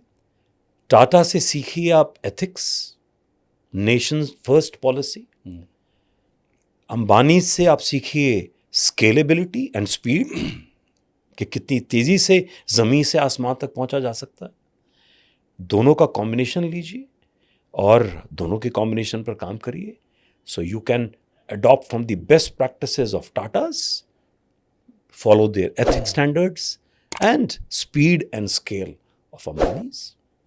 अंबानीज में एक भाई ने शुरुआत अच्छी की थी पर वो नीचे चले गए। देखिए अंबानी वो उनकी फिर उसको आप क्या कहेंगे, ओवर कॉन्फिडेंस या कॉन्फिडेंस? नहीं, I would call that family disputes. देखिए इंडिया के सबसे बड़े एंटरप्रेन्योर्स में मैं धीरूभाई अंबानी जी को मानता हूँ। बिल्कुल सभी मानते हैं। सभी बिल्कुल। मानते हैं। The greatest entrepreneur India has ever seen. But जब वो छोड़ के गए ये दुनिया, तो उन्होंने एक विल भी नहीं लिखी थी। हाँ नहीं, तो हमने सक्सेशन प्लानिंग पे, इतने बड़े एंटरप्रेन्योर ने सक्सेशन प्लानिंग पर ध्यान नहीं दिया, जिसकी वजह से डिस्प्यूट्स हुए, जिसकी वजह से ये आज आप एक सक्सेस और एक फेलियर देख रहे हैं। तो राइट सक्सेशन प्लानिंग, अभी हाल ही में एक और ट्रेजेडी हुई संजय कपूर जी की, 30,000 करोड़ एम्पायर, और अब कोर्ट केसेस एंड चल रहे हैं। तो बहुत एंटरप्रेन्योर्स सक्सेशन प्लानिंग नहीं करते हैं और ये एक बहुत बड़ी गलती है। तो आप टाटाज में देखिए, अब उनके सक्सेशन में वो चले आ रहे हैं जो not necessarily in the bloodline, but then their legacy roadmap is very clear. आप प्लस साइड पे देखिए आजिम प्रेम जी, अब नेक्स्ट जनरेशन ने टेक ओवर किया है। आपने कोई आवाज भी सुनी है? नहीं, कुछ आवाज नहीं है। Because everything is clear. So right legacy, right planning. कभी कभी हम सिर्फ स्केल और स्केलेबिलिटी पे इतना ध्यान दिया कि हमने मान के चला कि मेरे बाद ऐसा होगा और ऐसा होगा, या मेरे बाद होगा या नहीं होगा, वो बाद वाला वर्ड ही कभी माइंड में नहीं आया होगा। तो इसीलिए एंटरप्रेन्योर्स को FMEA का ये भी एक हिस्सा है कि ये भी तैयारी करिए कि अगर मुझे कल कुछ हो जाता है तो मेरी लीगेसी क्या होगी। अब प्रोप्राइटरशिप कंपनी को लीजिए, क्या आप जानते हैं कि एक प्रोप्राइटरशिप फर्म बहुत अच्छी चल रही है, बैंक से लोन है, बहुत अच्छा टर्नओवर है, सब कुछ है, भगवान न करे उस प्रोप्राइटर की अचानक देहांत हो गया। अब नेक्स्ट डे उसका बैंक का खाता कौन चलाएगा? उसकी मदर, उसकी वाइफ, उसके बच्चे, चारों मिलकर। जब तक सक्सेशन सर्टिफिकेट कोर्ट से बनेगा तब तक तो वो NPA हो जाएगा। उसका GST कौन भरेगा? तब तक उसके वर्कर्स को, उसके कर्मचारियों को तनख्वाह कौन देगा? बिजली का बिल कौन भरेगा? मैंने ऐसे बहुत से 100 करोड़ टर्नओवर के प्रोप्राइटरशिप फर्म्स को देखा है कि सडनली प्रोप्राइटर की डेथ हुई और 3 महीने में NPA हो गए। अरे जब तक आप कोर्ट जाएंगे, सक्सेशन सर्टिफिकेट बनाएंगे कि बैंक में कौन खाता चलाएगा, साइन कौन करेगा, वर्कर को तनख्वाह कौन मिलेगी, कौन वेट करेगा? और इस बीच अगर कोई फाइट हो गई आपस में किसी के जरिए, वो तो होगी ही, क्योंकि सक्सेशन प्लान आप ही ने नहीं लिखा। तो उस समय रियलाइज करते हैं कि अच्छा, बेटे की तो जायदाद में माँ का भी उतना ही हिस्सा है जितना पत्नी का है और जितना उसके बच्चों का है। तो वो फिर जायदाद 4 लोगों में बटेगी। मान लीजिए 2 बच्चे हैं, वाइफ है एंड मदर हैं, तो वो उस शख्स की जो प्रॉपर्टी है, जो उसके आयर्स हैं, वो 4 माने जाएंगे। अब 4 में हो सकता है 2 माइनर हों। अब वो माइनर्स के गार्जियन कौन माना जाएगा और किस तरह से बंटवारा होगा? मदर कितनी इजीली साइन ऑफ करेंगी? लेकिन जब तक ये फॉर्मेलिटीज़ होंगी, झगड़े हों या ना हो, वो एक चीज़ है। पॉइंट ये है कि अनसर्टेनिटी, और बिजनेस का सबसे बड़ा दुश्मन ही अनसर्टेनिटी। सर एक थोड़ा डिफरेंट क्वेश्चन है, एक सक्सेसफुल बिजनेसमैन जो होता है, क्या उसके लिए जो लाइफ पार्टनर होता है उसका, वो भी उतना ही इम्पोर्टेंट होता है? ये सवाल इसलिए कि जैसे आप बात करें कि नीता अंबानी है, गौरी खान है, अनुष्का है, Naukri.com की जो चेयरमैन है उसकी जो सुरभि है, या आप वेदांता के चेयरमैन की बात करें किरण अग्रवाल है, ये सब नाम जहन में आते हैं एक लाइफ पार्टनर के लिए। तो क्या ये उतना ही ज़रूरी है एक सक्सेसफुल मैन के लिए, अच्छा लाइफ पार्टनर? बहुत ज़रूरी। चाहे घर से एक बच्चा स्कूल एग्ज़ाम देने के लिए जाए और बचपन में उसकी माँ उसको दही खिला के, दही शक्कर खिला के भेजे, तो एक माहौल, अगर विवाह के बाद आपके लाइफ पार्टनर भी आपको ऐसे ही सपोर्ट करने लगें और आपको खुशी खुशी भेजें, खुशी खुशी रिसीव करें, आप कभी स्ट्रेस में होंगे, कभी समय देंगे, कभी नहीं दे पाएंगे, कभी ट्रैवल कर रहे होंगे, उनके अपने गिले शिकवे होंगे, लेकिन वो आपका मॉरल सपोर्ट कितना बनते हैं, आपका बैकअप सपोर्ट कितना बनते हैं, आपका करेज सपोर्ट कितना बनते हैं, इन हर चीज़ का फर्क पड़ता है। आपको क्या मानसिकता देते हैं। दो भाइयों का अगर डिस्प्यूट हो रहा हो, बंटवारे का डिस्प्यूट हो रहा हो, तो आपका पार्टनर आपको घर आके क्या सलाह देता है, पॉजिटिविटी की, नेगेटिविटी की। आप घर आए तो केवल नेगेटिव फीडबैक है, पॉजिटिव फीडबैक है। क्या आपके साथ वो ऑब्जेक्टिवली आपकी चीज़ें डिस्कस कर सकते हैं, क्या वो आपको आपकी कमी भी ऑब्जेक्टिव तरीके से बता सकते हैं।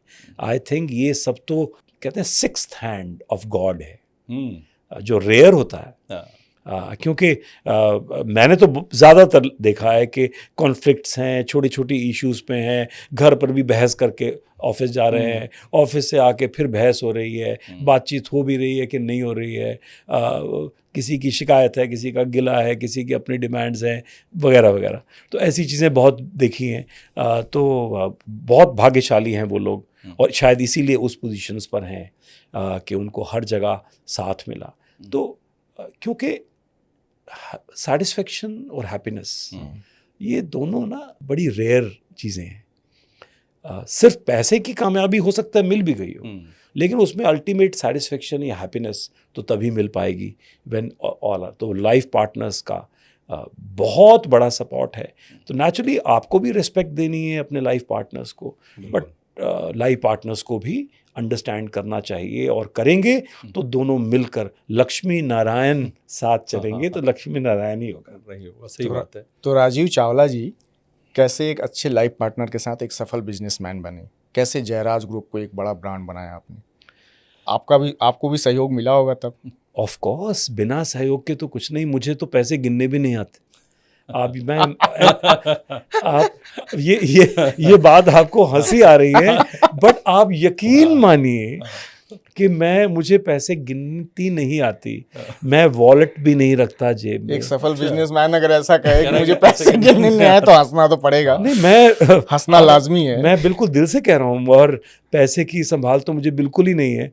और इसीलिए मैं हमेशा अपने साथी पे, अपने वाइफ पे, पार्टनर पे हमेशा रिलाई करता आया हूँ, और सभी संभाल उनकी है। मुझे तो केवल मेरे ज़रूरत के मिल जाएं। कभी मैं घर से जाऊँ तो अब तो चलो कैश की ज़रूरत नहीं पड़ती, कार्ड्स वगैरह जेब में रहते हैं। देखिए पिछले 5 साल में, और मैं आपको बड़ी इंटरेस्टिंग चीज़ बताऊं, मेरे कंपनी में, और हमारा अच्छा ग्रुप है, बड़ा ग्रुप है, हमारे 6 प्लांट्स हैं पूरे इंडिया में, हमने एक पैसा भी बैंक से कैश विड्रॉ नहीं किया। अच्छा, सब online? Everything is digital, not a single cash draw in my from our companies bank account in more than 5 years. And I stand as an example कि here is an SME कि जो इस बात को गर्व से कह रहा है, everything, every expense, every payment is made digitally. अगर कोई गेट पर रिक्शा भी आया और कोई सामान लेके, और उसको अगर मान लीजिए 100 रुपये भी देने हैं, तो चाहे हमारा गेट कीपर उसको 100 रुपये देगा या कोई स्टोर कीपर देगा, हम गेट कीपर या स्टोर कीपर को डिजिटली ही रीइंबर्स करते हैं। तो so that everything is trackable, everything has a record. तो it's all about your things. तो as far as this is concerned, I am good.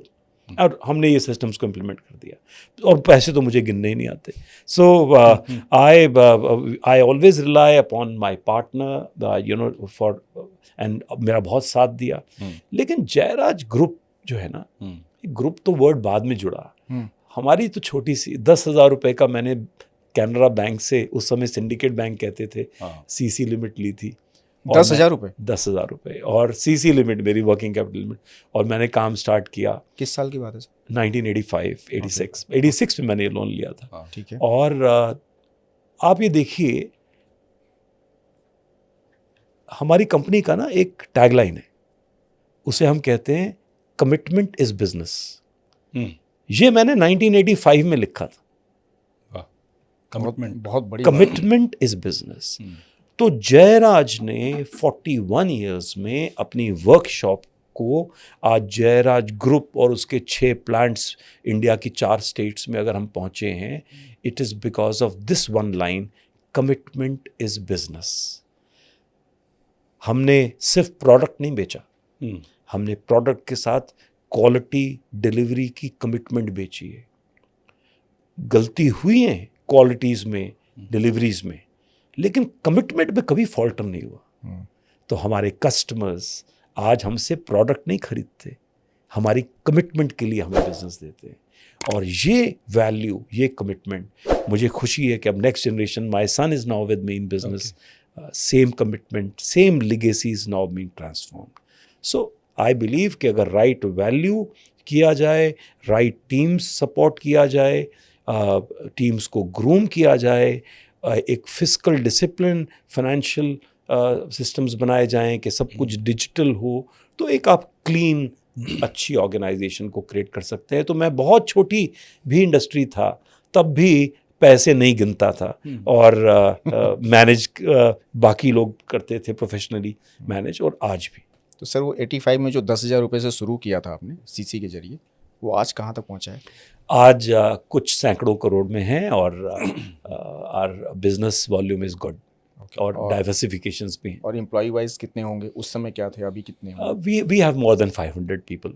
We started with 2-3 people, of course. और ये Jayraj group करता क्या है सर एग्जैक्टली, अगर हमारे दर्शक जानना चाहें? राइट, हम जयराज ग्रुप में जो हमारी फ्लैगशिप कंपनी है, उसमें हम ऑटो कंपोनेंट्स बनाते हैं, जो 2 व्हीलर, 3 व्हीलर, 4 व्हीलर्स के लिए बनाते हैं। एक और कंपनी है हमारी, उसमें हम स्पेशलाइज्ड कंपोनेंट्स बनाते हैं, इंजीनियरिंग प्रोडक्ट्स बनाते हैं, एक्सपोर्ट भी करते हैं। इसके अलावा हमारी सर्विस सेक्टर में हमारे वर्क एरियाज़ हैं, जिसमें हम business plans, business consultancy, business coaching, वो एक और एरिया है।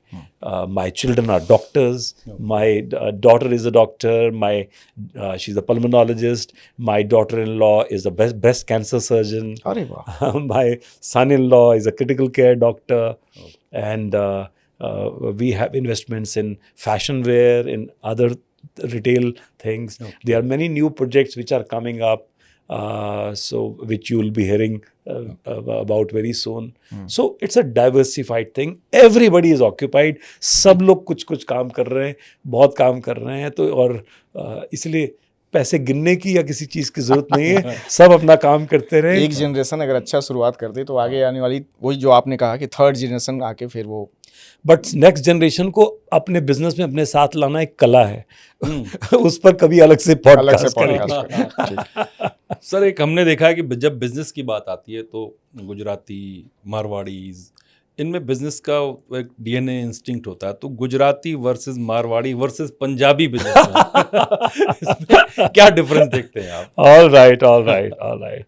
देखो, अब ये तो मैं रेशियल साउंड नहीं करना चाहता हूँ, और लेकिन जस्ट आपकी लाइट मोमेंट को मैं लाइट बोलूँगा कि you know, for a Gujarati, you know, he is a champion of calculations. Perhaps if पैसे I गिनने say, में it's not paisa, it's calculations. Calculations. And for a Marwadi, it is conservative approach and traditions. So जो experiences हैं इतने सालों के, centuries के, उस experience को संजो के रखना, ये नहीं कि कोई दिल से कुछ नया चीज़ कर देना। और from a Punjabi businessman, करेज, जज्बा, तो अगर इन तीनों का मिश्रण कर लो कि अब आप you know, you calculate money and your risks, and with a good traditional business approach, and you know, the future vision, and with courage of Punjabi, तीनों को ले आओ बिजनेस में, तो you are perhaps the new Elon Musk. Business के Superman होंगे आप जो है। और गुजरातियों के लिए सर ने कहा कि जो कैलकुलेशन तो शीशा कार का साफ रखते हैं, थोड़ा आगे का क्लियर रखते हैं, क्लियर जिससे दिखता रहता है। और रिस्क भी लेते हैं और करते हैं, but they take calculated risks, they are masters of calculated risk, so let us respect. आज गुजरात इंडिया के one of the most progressive states है, उनका जो गिफ्ट सिटी बन रहा है, आप देखिए कितना अच्छा माहौल है वहाँ काम करने का, वहाँ विमेन को कितनी रिस्पेक्ट मिलती है, कितनी विमेन सेफ्टी है वहाँ पर। तो देखिए, ये वैल्यूज़ हैं, ये पूरी ट्रेडिशनल सोसाइटी देती है जी। तो I have a factory eight Ahmedabad okay and बहुत ही अमेजिंग, वहाँ पर बहुत चीज़ें या क्राइम या ऐसा छीना झपटी है ही नहीं जो हम नॉर्थ में या देखते हैं, रोड रेज और सड़क पे झगड़ा और ये सब बहुत चीज़ें मिसिंग है। वहाँ पर विमेन की इतनी रिस्पेक्ट है, आधी रात को भी लड़कियाँ स्कूटर से मोटरसाइकिल पे खुद ड्राइव करके चलती हैं और कितना अच्छा माहौल है। So but to talk about business, very good in calculations and businesses, very right in their long-term approach, very good in IT sector. I'm seeing them increasingly doing very well. Of course, stocks and trading तो मुझे लगता है कि वो बचपन से ही उनके DNA में होता है। DNA में ही है। And then for a Marwari community, you know, उनके centuries की जो legacies है, जो mindset है, जो बचपन से जो तैयारी है एक बच्चे की business atmosphere को देख के, I think वो बहुत कुछ देती है। और पंजाबियों का करेज तो आपको पता ही है, दिल आ गया तो आ गया। मैं आपके पॉडकास्ट में भी इन्वेस्ट कर दूंगा। हम चाहेंगे। अच्छा ठीक है। हमने शुरुआत की जब पॉडकास्ट की तो बात एक जगह एक वर्ड आई, पेशेंस। या आज का जो जनरेशन है ना उसके अंदर वो पेशेंस नहीं है। उसे लगता है कि कोई चीज़ अगर मैं शुरू कर रहा हूँ ना तो ये चुटकी बजाऊंगा और सब हासिल हो जाएगा, लेकिन वो चुटकी बजाते हैं, कई लोग हासिल कर लेते हैं, आइडियाज़ ऐसे होते हैं, कई लोग हासिल नहीं कर पाते, तो उनकी टेंडेंसी सीधे जो चुटकी बजाऊंगा सब हासिल करूंगा सीधे सुसाइडल हो जाती है। तो कोई ऐसा अगर न्यू जनरेशन आपके पास आता है तो आप उसको क्या सलाह देंगे as a mentor, as a guru? देखिए, you are right, I totally agree कि अभी ना वर्ल्ड को इंस्टेंट सॉल्यूशंस चाहिए, इंस्टेंट नूडल्स चाहिए, 2 मिनट नूडल्स चाहिए, और इंस्टाग्राम की तरह इमीडिएट खाना खाया तो उसकी फोटो ली तो इंस्टाग्राम पे लगाया, 1 मिनट लेटर ऑफ कोर्स उसकी लाइफ भी उतनी छोटी है। So instant things, instantly famous, instantly finished. चाहे आज का म्यूजिक भी लीजिए, इंस्टेंटली दे गो वायरल और 10 दिन के बाद वो सॉन्ग आपको याद भी नहीं रहता है, and the lot of such things. तो मैं ये देख रहा हूँ कि ऐसा है, तो नेक्स्ट जनरेशन को ये खास समझना पड़ेगा कि life is not, business is not sprint. ये 100 मीटर की स्प्रिंट दौड़ नहीं है। बहुत से लोग बिजनेस को शायद इस तैयारी से करते हैं, स्टार्टअप्स को, कि हम करेंगे फटाफट यहां तक पहुंचेंगे और किसी कंपनी को बेच देंगे, हाँ, किसी और को हैंड ओवर कर कई लोगों ने शुरू किया भी था बीच में 10 साल पहले, 15 साल। राइट। अब आपका बैटन मान लीजिए किसी ने नहीं लिया तो business is not sprint, business is a long term marathon. आपको मैंने बात की 3rd जनरेशन तक की, आपको लेगेसी क्रिएट करनी चाहिए, आपके नेक्स्ट जनरेशन बिजनेस में आए। तो बहुत सारे यंगस्टर्स जब बिजनेस करते हैं, इमीडिएट डिसीजन लिया, क्विक लिया, छोटा सा काम स्टार्ट किया, अच्छा किया, करना चाहिए, फाइन, लेकिन कभी सोचा ही नहीं। तो बिजनेस के पहलुओं को समझिए, देखिए, is your business global, is your business using technology, is your business scalable, and is your business sustainable. ये चारों चीज़ें आप देखेंगे तो तय करता है कि आपका बिजनेस लॉन्ग टर्म है या नहीं है। और बहुत से लोग ना MSMEs और स्टार्टअप्स को एक साथ ही लेते हैं, MSMEs एंड स्टार्टअप। गवर्नमेंट के भी प्रोग्राम होते हैं, दोनों एंटायरली डिफरेंट है, बिल्कुल अलग है। Startup is different. स्टार्टअप तो चाहता है कि आइडिया मेरा है, आप पैसे लगाएं, मैं जीरो से हीरो बनूंगा इन नो टाइम। तो अगर उसका आइडिया ठीक है और उसको वेंचर फंड मिल गए, किसी ने उसके लॉस मेकिंग बिजनेस में भी 10 करोड़ 100 करोड़ 500 करोड़ लगाते हैं, आप देखते हैं वो इतने साल तक भी लॉस मेकिंग रहते हैं, तो फंडिंग कंपनीज काम करती हैं, तो ठीक है, ऐसे हो सकता है कुछ एग्जांपल्स हों, बट नॉट एवरी बिजनेस। जिस ऑडियंस से हम बात कर रहे हैं, हम तो पिताजी से या अपने बचा के 50,000 2 लाख रुपए लेके कोई छोटा सा काम स्टार्ट करेंगे, कोई मिर्च मसाले की दुकान लगाएंगे या आटा चक्की लगाएंगे, तो we can't be like that. So business को स्प्रिंट मत मानिए, बिजनेस को लॉन्ग टर्म मैराथन मानिए। जब आप ये मानेंगे और ये जानेंगे कि बीच में कई बार आप फिसलेंगे, आप गिरेंगे, लेकिन फिर उठना है, और सपोर्ट सिस्टम हर जगह है, और आप सपोर्ट सिस्टम ज़रूर लीजिए ताकि आपको राइट डायरेक्शन मिलती जाए, ताकि आपके, और ख़ास तौर से शुरुआती दौर में जब आप शुरुआत करते हैं, थोड़े से बीज हैं, जो आपकी मूड़ी है जिसको हम कहते हैं, कैपिटल है, अगर वो वही खराब हो गई शुरू में तो खत्म हो जाएगी। तो इसीलिए जो इनिशियल पीरियड है एक नर्सरी का है, उस नर्सरी को संभालिए, ताकि वो एक बार ग्रो कर जाए, थोड़ी सी ग्रो कर जाएगी क्रॉप तो और बढ़ेगी, फिर उसमें प्रॉपर खाद डालिए, ज़्यादा पानी डालेंगे तो गलत, ज़्यादा खाद डाल दिया तो गलत, उसी तरह ज़्यादा लोन डाल दिया तो गलत, कोई भी चीज़ ज़्यादा हो गई तो गलत। तो जो इनिशियल प्रोटेक्शन एक बार मिल गई, अगर आप एक बार पेड़ बन गए तो फिर आप फल भी देंगे, छांव भी देंगे। बहुत अच्छा एग्जाम्पल दिया आपने। अच्छा एग्जाम्पल दिया सर ने। दूसरा लोन, सर ने एक बात और कही थी, खाने में नमक जैसा होता है लोन, लेकिन आज की जनरेशन है सर लोन पर जीती है। आपको आईफोन लेना है, 25,000 की जॉब कर रहे हैं, आप आईफोन ले आएंगे, आप जाके ब्रांडेड शॉपिंग कर लेंगे। ये बहुत बड़ा ट्रेंड हो गया है लोगों की। तो शायद इसीलिए वो लोग बिजनेस में नहीं है, शायद इसीलिए वो उन मायूस लोगों में हैं जो बैठ के केवल या तो जॉब करेंगे, विच इज़ फाइन, उनका पैसा है, अपने पैसे से जो भी कर रहे हैं उनको हक है। और बट अगर आप कुछ करना चाहते हैं तो आप देखिए कि आप जितने का एक i17 लेंगे तो उतने में हो सकता है आपका कोई वेंचर भी स्टार्ट हो जाए। बिल्कुल हो सकता है, वो माइंडसेट की बात होती है सर सारी, टोटली। एक ज़माने में बिजनेस करने के लिए एक अमीर पिताजी की बड़ी ज़रूरत होती थी, जो आपको गैस की एजेंसी ले दें, एक पेट्रोल पंप खोल दें, और एक कोयले की कोई दुकान बना दें, या आपको मॉल में बड़ा सा शोरूम ले दें कि आप एक दुकान खोल लो। आज अगर दिल में जज्बा है, एक लैपटॉप और इंटरनेट का कनेक्शन चाहिए।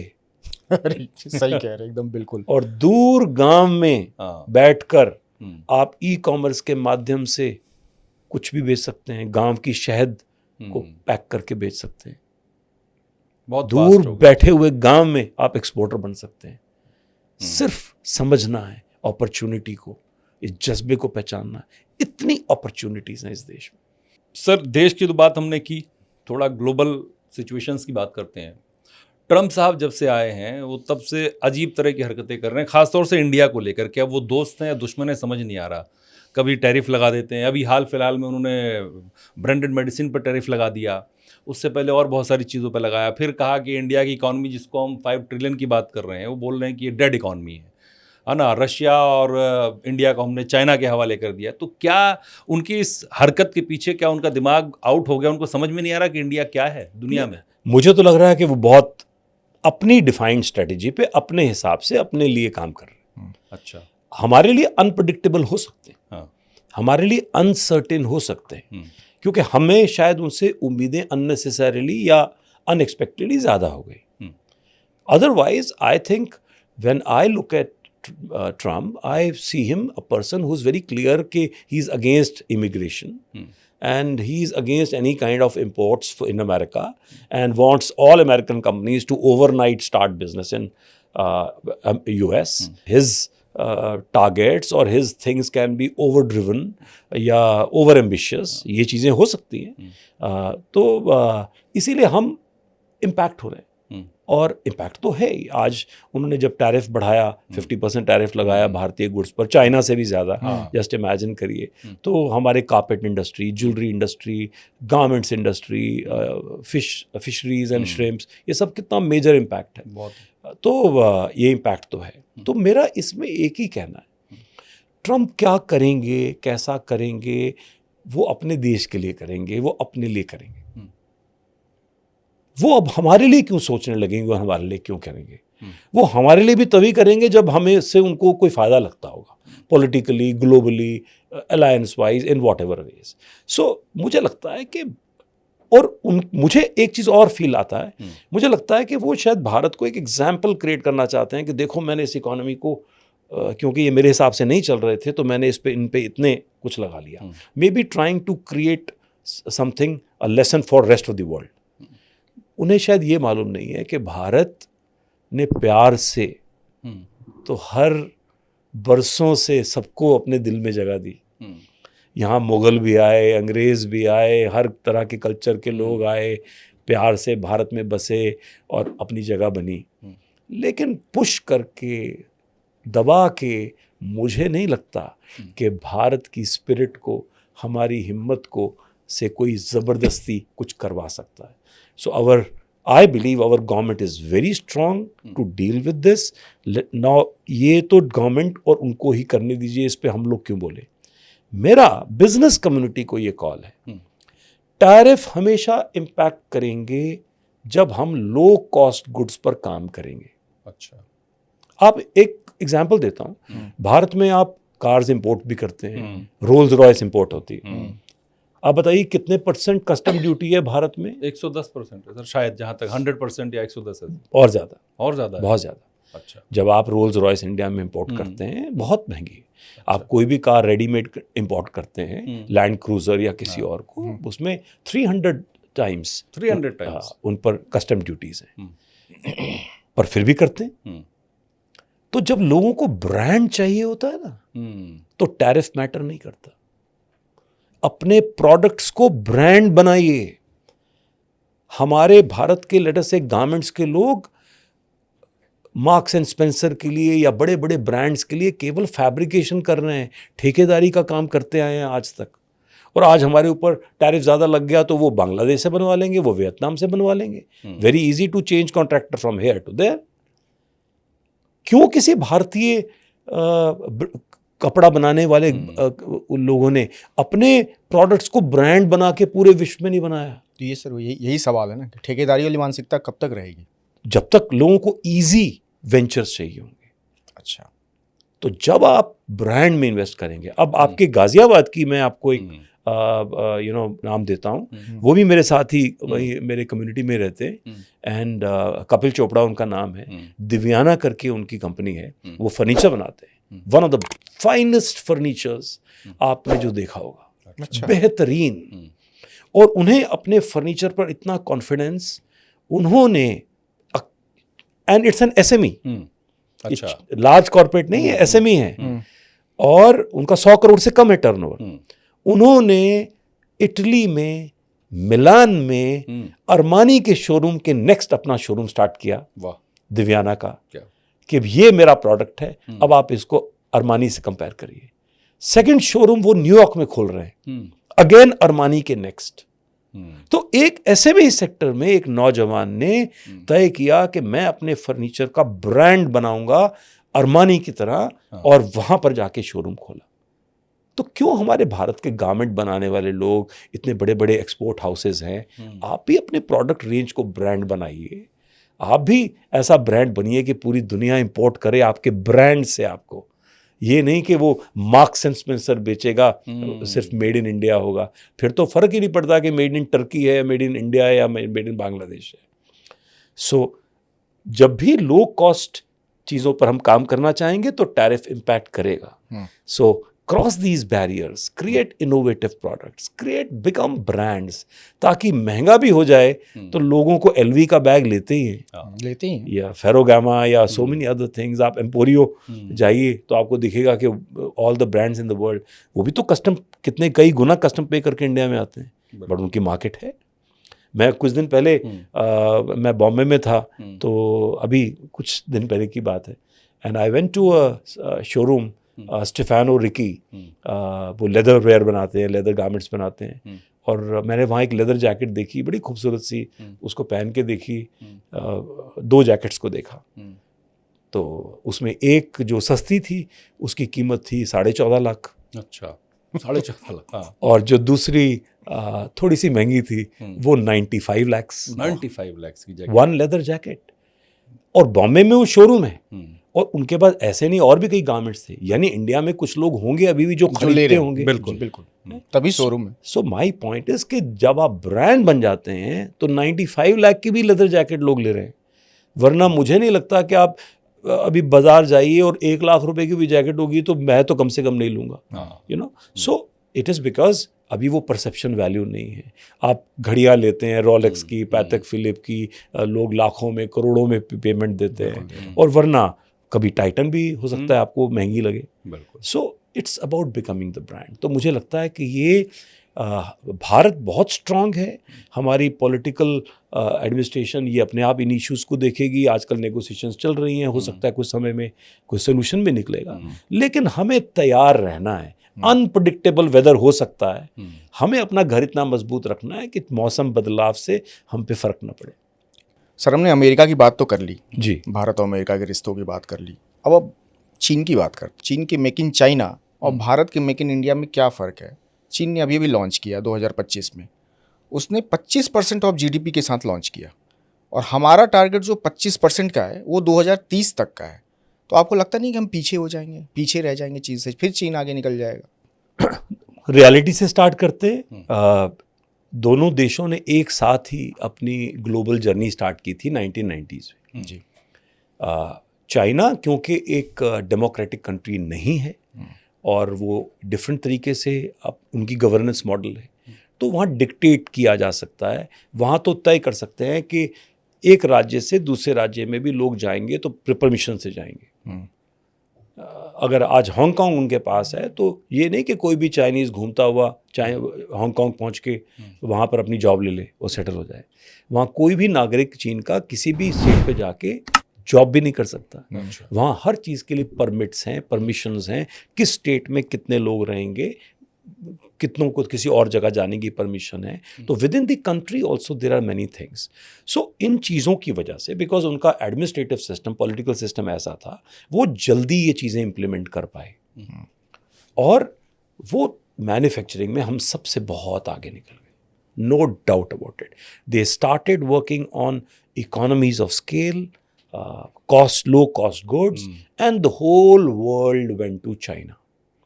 India, on the other hand, had its own ups and downs, political changes, disruptions. We are a democracy. यहाँ पर तो मंडल कमीशन के भी आंदोलन होंगे, यहाँ कई तरह के आंदोलन हैं, यहाँ रिलीजियस पोजीशंस निकलते हैं, यहाँ रिलीजियस फेस्टिवल्स बहुत ज़्यादा हैं, यहाँ छठ पूजा होती है, इतने दिन काम नहीं होगा, यहाँ कांवड़ यात्रा भी निकलती है, यहाँ जुम्मा भी होता है वगैरह, दुर्गा पूजा है, हर जगह है। तो हमारे बहुत पॉजिटिविटीज़ हैं, बहुत फेस्टिविटीज़ हैं, लेकिन एक डिफरेंट तरह का माहौल है। हमारे यहाँ मोटिवेशन से काम लिया जा सकता है, रास्ता दिखा के सबको साथ लेके चलने की कोशिश होती है, इसलिए समय लगता है। तो in a democracy that we are in, India की पेस चाइना से पीछे रही only because China could decide कि चलो कल से हम इस एरिया को डेवलप करेंगे, फिर नेक्स्ट करेंगे, फिर नेक्स्ट करेंगे, and they could control the movement, everything as per there. This is India. यहाँ आपके पास अगर आपने इंडस्ट्री लगाई तो पूरे इंडिया में आज कहीं से भी लोग वहाँ जाके सेटल हो सकते हैं। तो जब आप कोई इंडस्ट्री लगाते हैं तो बगल में लाखों लोग स्लम में भी रहने लगते हैं, तो एक भीड़ चाल हो जाती है।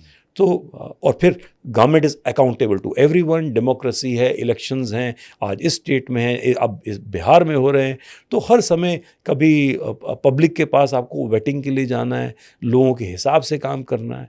तो इंडिया के अपने चैलेंजेस हैं। तो इसमें भी भारत ने जो काम किया वो अद्भुत है। भारत ने डेमोक्रेसी के साथ, एक लिबरल मूवमेंट के साथ, सबको पूरा बोलने का अधिकार देकर, सबको अपना दिल के हिसाब से काम करने का, सबके लिए इक्वल अपॉर्चुनिटीज़ क्रिएट करके तब भारत ने ये जर्नी हासिल की है। तो हमने भी मेक इन इंडिया में काफ़ी पिछले 12 साल में देखा, ईज़ ऑफ डूइंग बिजनेस में बहुत काम हुआ है। 24,000 कानूनों को डीक्रिमिनलाइज कर दिया गया है।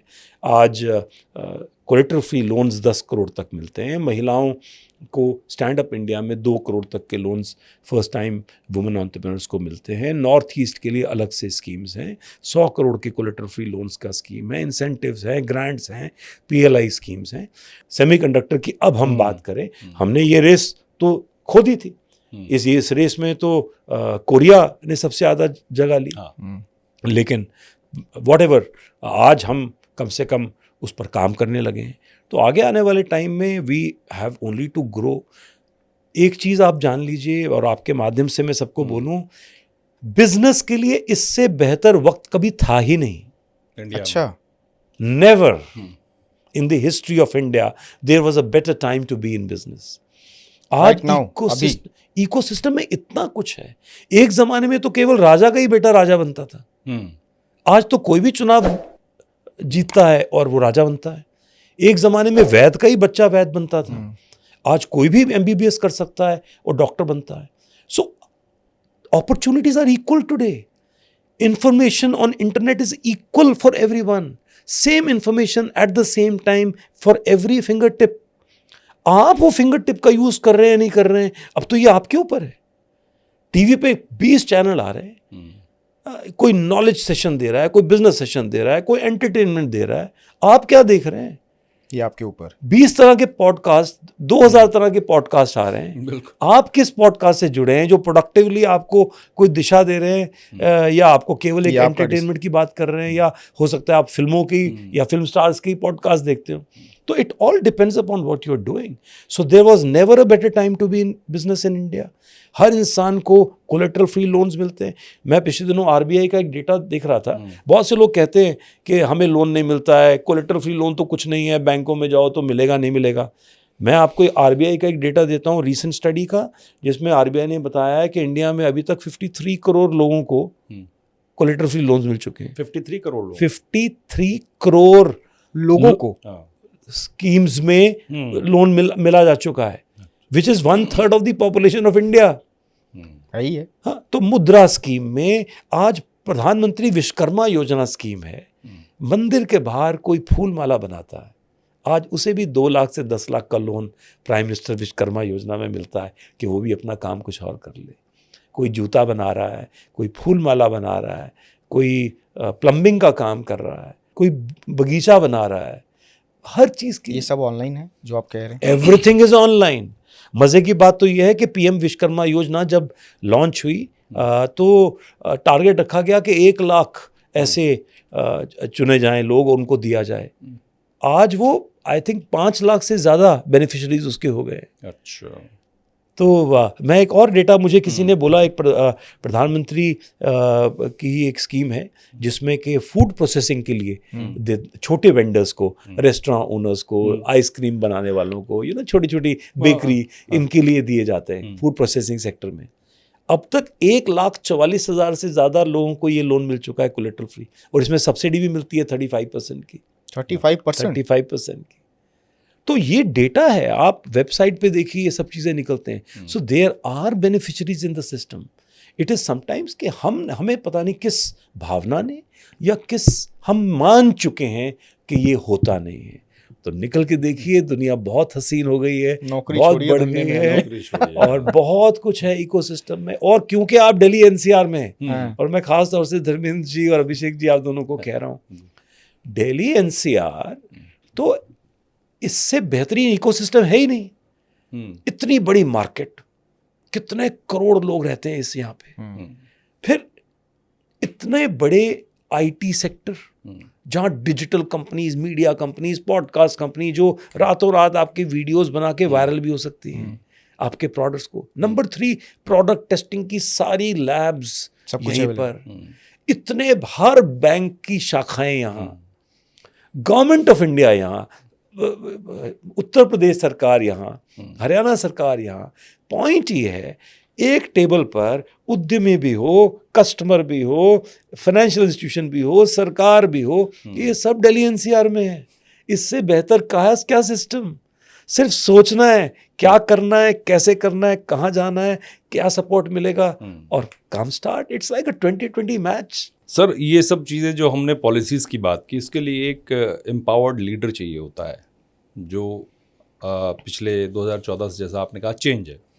तो प्रधानमंत्री मोदी जी से आप मिले भी हैं पर्सनली जी, तो आप उनको लेके क्या सोचते हैं? पॉइंट ऑफ व्यू क्या है उनको लेकर के आपका, इन चीज़ों को, बाकी चीज़ों को, कंडीशंस को लेके, बिजनेस को लेकर? मुझे लगता है, और ये मेरे ओरिजिनल थॉट्स है, कि प्रधानमंत्री जी केवल प्रधानमंत्री जी नहीं है, अब वो एक ब्रांड है। उन्होंने इस देश को एक vision, I am new India का एक विजन दिया है, और इम्प्लीमेंट भी किया है। इम्प्लीमेंटेशन के रिजल्ट्स भी सामने हैं। GST 1, GST 2, PLI, ट्रेड्स, आत्मनिर्भर भारत स्कीम्स, Z सर्टिफिकेशंस, इतना कुछ आप देखते हैं, EV पॉलिसीज, बहुत कुछ चेंज, ग्रीन टेक्नोलॉजीज को लेके नेट ज़ीरो विजन तक, विकसित भारत 2047 के विजन तक, उन्होंने विजन भी दिया है, इम्प्लीमेंटेशन भी किया है। इसलिए वो एक ब्रांड की तरह हो गए, which has brand is what has proven itself, where you go back to repeatedly, and this is what makes him very very different. और एक बड़ी इंपॉर्टेंट चीज़ मैं कह रहा हूँ, उन्होंने ग्रोथ को और लेट अस से बिजनेसमैन को एक अलग तरह का कॉन्फिडेंस दिया है। आज पैसा कमाना नेगेटिवली नहीं देखा जाता, आज एनकरेज किया जाता है कि करो, स्टार्टअप इंडिया में आओ। आज 2 लाख लोगों ने स्टार्टअप इंडिया में अपने आप को रजिस्टर किया है। आज प्रोग्राम्स बनाए जाते हैं कि नए उद्यमी तैयार हों और एनकरेज किया जाता है, उनको कोलेटरल फ्री लोन्स के लिए इंस्टीट्यूशनल सिस्टम्स बनाए जा रहे हैं। मिनिस्ट्री ऑफ एमएसएमई सेपरेटली कितनी स्ट्रांगली काम कर रही है। 3 मिनिस्टर्स हैं मिनिस्ट्री ऑफ एमएसएमई में, from cabinet minister and 2 state ministers. So amazing things are happening. तो अगर मैं इन शॉर्ट बोलूं, वो उन्होंने एंटरप्रेन्योरशिप को ना नेशनल एजेंडा बनाया। अच्छा, ये एक बहुत बड़ी चीज है। फिर सर 10 में से 7 जो स्टार्टअप है वो बंद क्यों हुए? किसी ना किसी वो कारण? मार्केट कंडीशंस है। वो मैंने गलत प्रोडक्ट बनाया, गलत प्रोडक्ट चुना और इसलिए वो नहीं बिका, या आपने उससे बेटर बना के बड़ी दुकान खोली। देखिए, ये चैलेंज हमेशा रहेगा। मैं आपसे एक सवाल पूछता हूँ, नोएडा में एक कंपनी, कोरिया की company Daewoo, one of the best cars, मुझे याद है मैंने भी तो वो कार ली थी, सियालो कार थी उनकी, देवू बंद हो गई। लेकिन हुंडई आई तो एस्टैब्लिश है। जनरल मोटर्स और फोर्ड कितनी अच्छी एस्टैब्लिश कंपनीज थी, इंडिया में आ गई थी, दोनों बंद होके चली गई। लेकिन किया और एमजी मोटर्स तो एस्टैब्लिश हो गई। तो ये तो प्रश्न हमेशा ही आपको रहेगा कि ये कंपनी क्यों फोर्ड बंद हुई, या जनरल मोटर क्यों बंद हुई, और किया क्यों चल गई, या हुंडई क्यों चल गई। कहा जाता है रिसर्च के आधार पे कि सरकार शायद स्टार्टअप को उस तरीके से प्रमोट नहीं करती जिस तरीके से प्रमोट करना चाहिए इंडिया में। स्टार्टअप को पहले तो खुद तय करना चाहिए कि उसे चाहिए क्या। अच्छा, एग्जाम्पल देता हूं मैं आपको, आप ही की बात का। सरकार ने इस कहा कि अच्छा, लोग कहते हैं कि सरकार सपोर्ट नहीं करती, तो चलो प्राइवेट फंड्स करते होंगे, वेंचर फंड्स करते होंगे। सरकार ने एक SRI स्कीम बनाई, इसमें 10,000 करोड़ का एक फंड उन्होंने तय किया। उन्होंने कहा ये फंड्स हम वेंचर फंड्स को देंगे, 4 रुपए उसके और 1 रुपए सरकार। तो यानी 10,000 करोड़ सरकार डालेगी, तो 40,000 करोड़ वेंचर फंड्स डालेगी। तो यानी देश में वेंचर फंड के लिए 50,000 करोड़ का एक फंड तैयार हो गया। अब आपके ऊपर है, आपका प्रोजेक्ट अच्छा है, आप जाइए उन वेंचर फंड्स को पिच करिए, उनको बताइए, वो इवैल्यूएट करेंगे, उनको ठीक लगेगा। अगर वो 4 रुपए अपने डालेंगी तो 1 रुपए सरकार भी डाल देगी। That is it. It's all, फिर वही होता है कि आइडियाज कैसे हैं, हाँ, प्रोजेक्ट कैसे तो it's all market driven, it's all market driven. देखिए, बिजनेस का मतलब ही ये है कि मार्केट तय करेगी आपकी प्रोडक्ट बिकेगा या नहीं बिकेगा, कितने का बिकेगा, कहां पर बिकेगा। और इसीलिए आपकी बिजनेस स्ट्रैटेजी क्या है, आप कहां बेचना चाहते हैं। आपने कमीज बनाई, 1,000 रुपए की भी कमीज है, 200 रुपए की भी है, 10,000 रुपए की भी शर्ट बिकती है। तो आपको कहाँ बेचनी है। घड़ी बाजार में 2,000 रुपए से लेके 2 करोड़ रुपए तक की घड़ी है। कार्स है, 5 लाख रुपए की कार से लेके 5 करोड़ रुपए तक की कार है। सो माई पॉइंट इज, आप क्या बनाएंगे, कितने लोगों को करेंगे, आपकी स्ट्रेंथ क्या है, अपने हिसाब से। आपने पॉडकास्ट चुना, आपने तय किया कि आप किस सेगमेंट को चुनेंगे, क्या फॉर्मेट को चुनेंगे, फिर इम्प्रोवाइज करते रहेंगे। यही बिजनेस की दुनिया है, इसी का नाम तो बिजनेस है। इसी बिजनेस में एक कहावत है बहुत पुरानी कि धंधे में दोस्ती और रिश्तेदारी जो है वो नहीं घुसानी चाहिए। इसका क्या मतलब है आपके पॉइंट ऑफ व्यू से, आप क्या सोचते हैं? हाँ देखो, सिर्फ दिल से लिए हुए डिसीजन से तो नुकसान ही होगा, एग्रीड।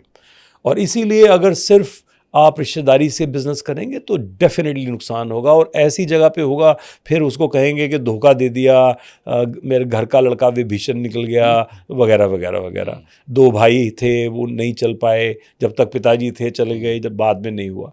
तो सिर्फ रिश्तेदारी के बेसिस पे बिजनेस करेंगे तो डेफिनेटली नो।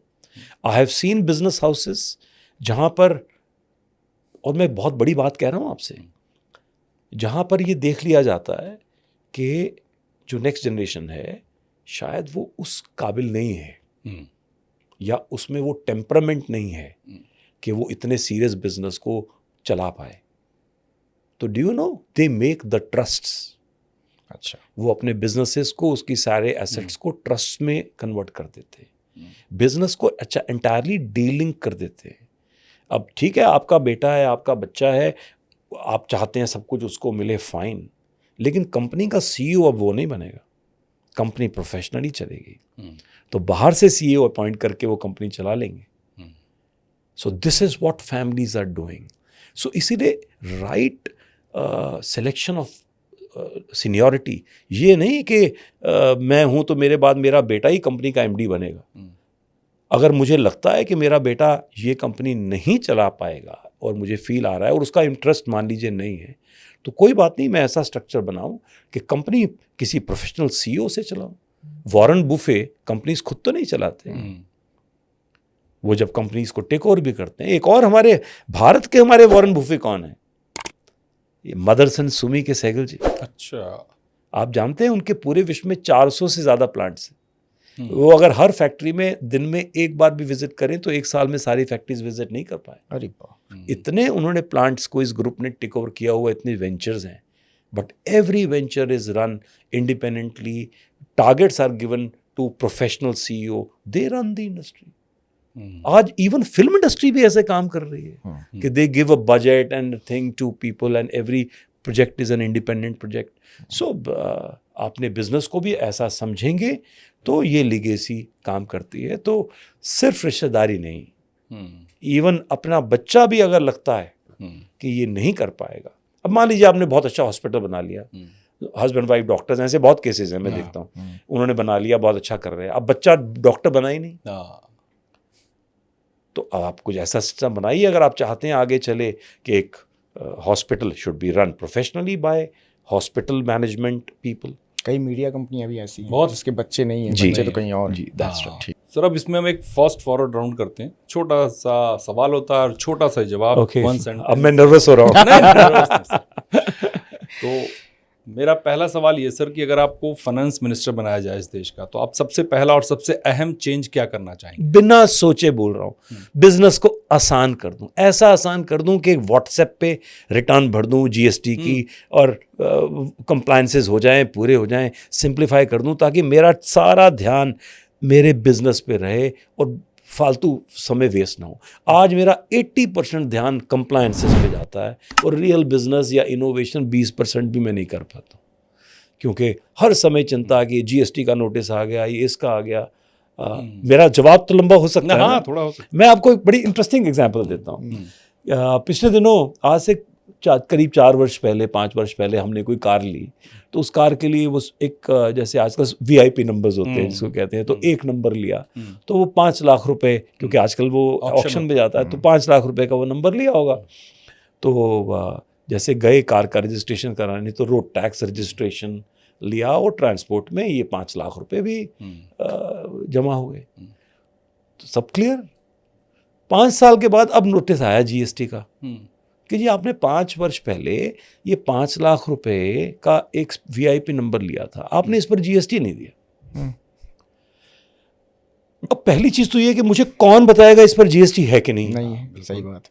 नंबर 2, हम तो सरकार में इसको गवर्नमेंट का टैक्स मान के देने गए कि भाई गवर्नमेंट रोड टैक्स भी ले रही है, रजिस्ट्रेशन भी ले रही है और नंबर के भी पैसे ले रही है, हमने दे दिए।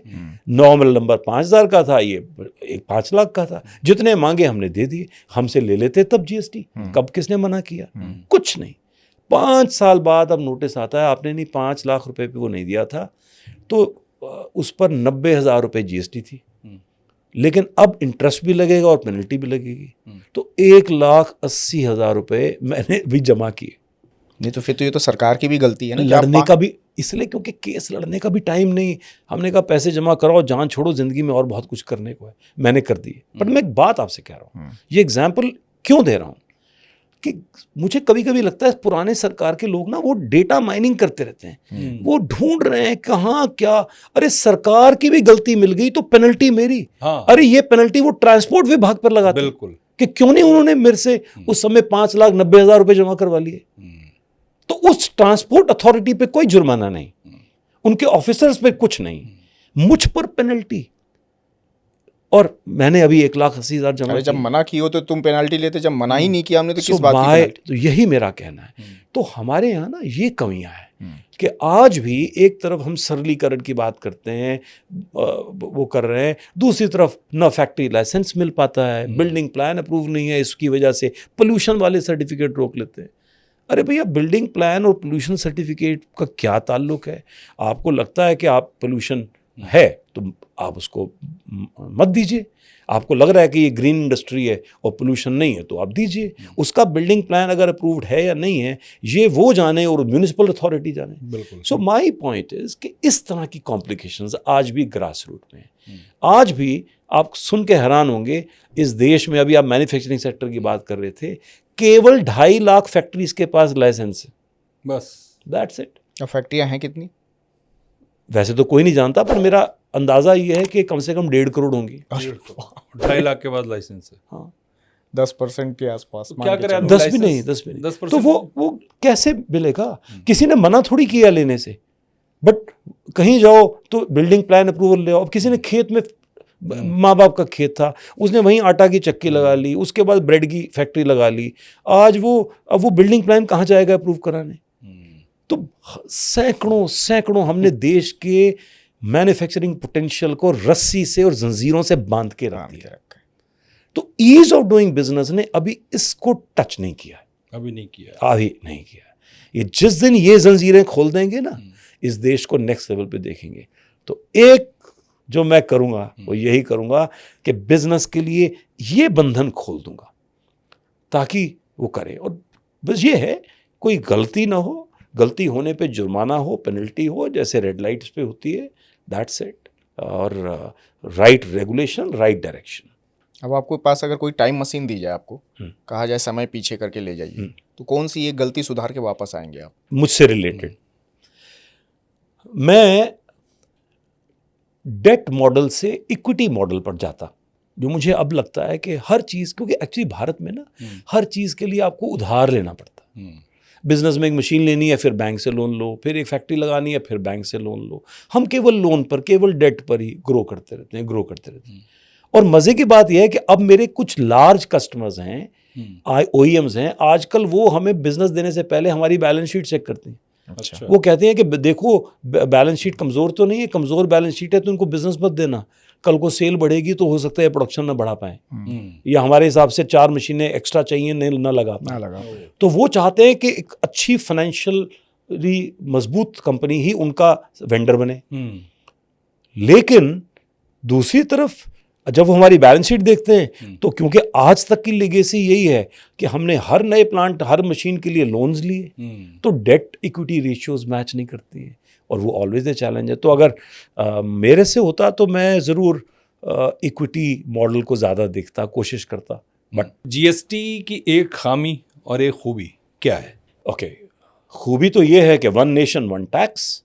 आज ये नहीं कि हरियाणा से माल यूपी आएगा तो 2% GST देंगे, फिर चुंगी देंगे, फिर ये देंगे, वो सब चीज़ें ख़त्म। तो very simple, 1 nation 1 tax, 18% tax है, तो ऊपर से नीचे तक हर जगह भाई, कहीं माल बनाओ, कहीं माल बेचो, कहीं से कहीं भेजो, आपकी अपनी क्षमता है, आपके अपने लॉजिस्टिक्स हैं, उस पर काम करो। ये इससे बड़ी कोई चीज़ हो ही नहीं सकती। एंड कमी तो ये कि कॉम्प्लेक्सिटीज़ हैं, जैसे मैंने ये आपको उदाहरण दिया था कि अभी भी बहुत कॉम्प्लेक्स है। अभी भी अगर किसी सप्लायर का रजिस्ट्रेशन मान लो कैंसिल हो गया क्योंकि उसने कोई गलती की या GST नहीं भर पाया या कुछ हुआ, तो अब वो कैंसिल किस डेट से होगा पता ही नहीं चलता। मान लीजिए किसी ने लास्ट ईयर गलती की या चोरी की और उसका GST कैंसिल हो गया, अब कभी कभी कैंसिल कर देते हैं उसका GST 2017 से, जैसे आपका 5 साल बाद दिया, तो 2017 से आज तक उसने जो माल हम लोगों को बेच दिया है तो हमें भी नोटिस आ जाता है कि वो सारा GST रिवर्स करो, क्योंकि सरकार ने अब उसका GST 5 साल पहले से बैक डेट से कैंसिल किया है।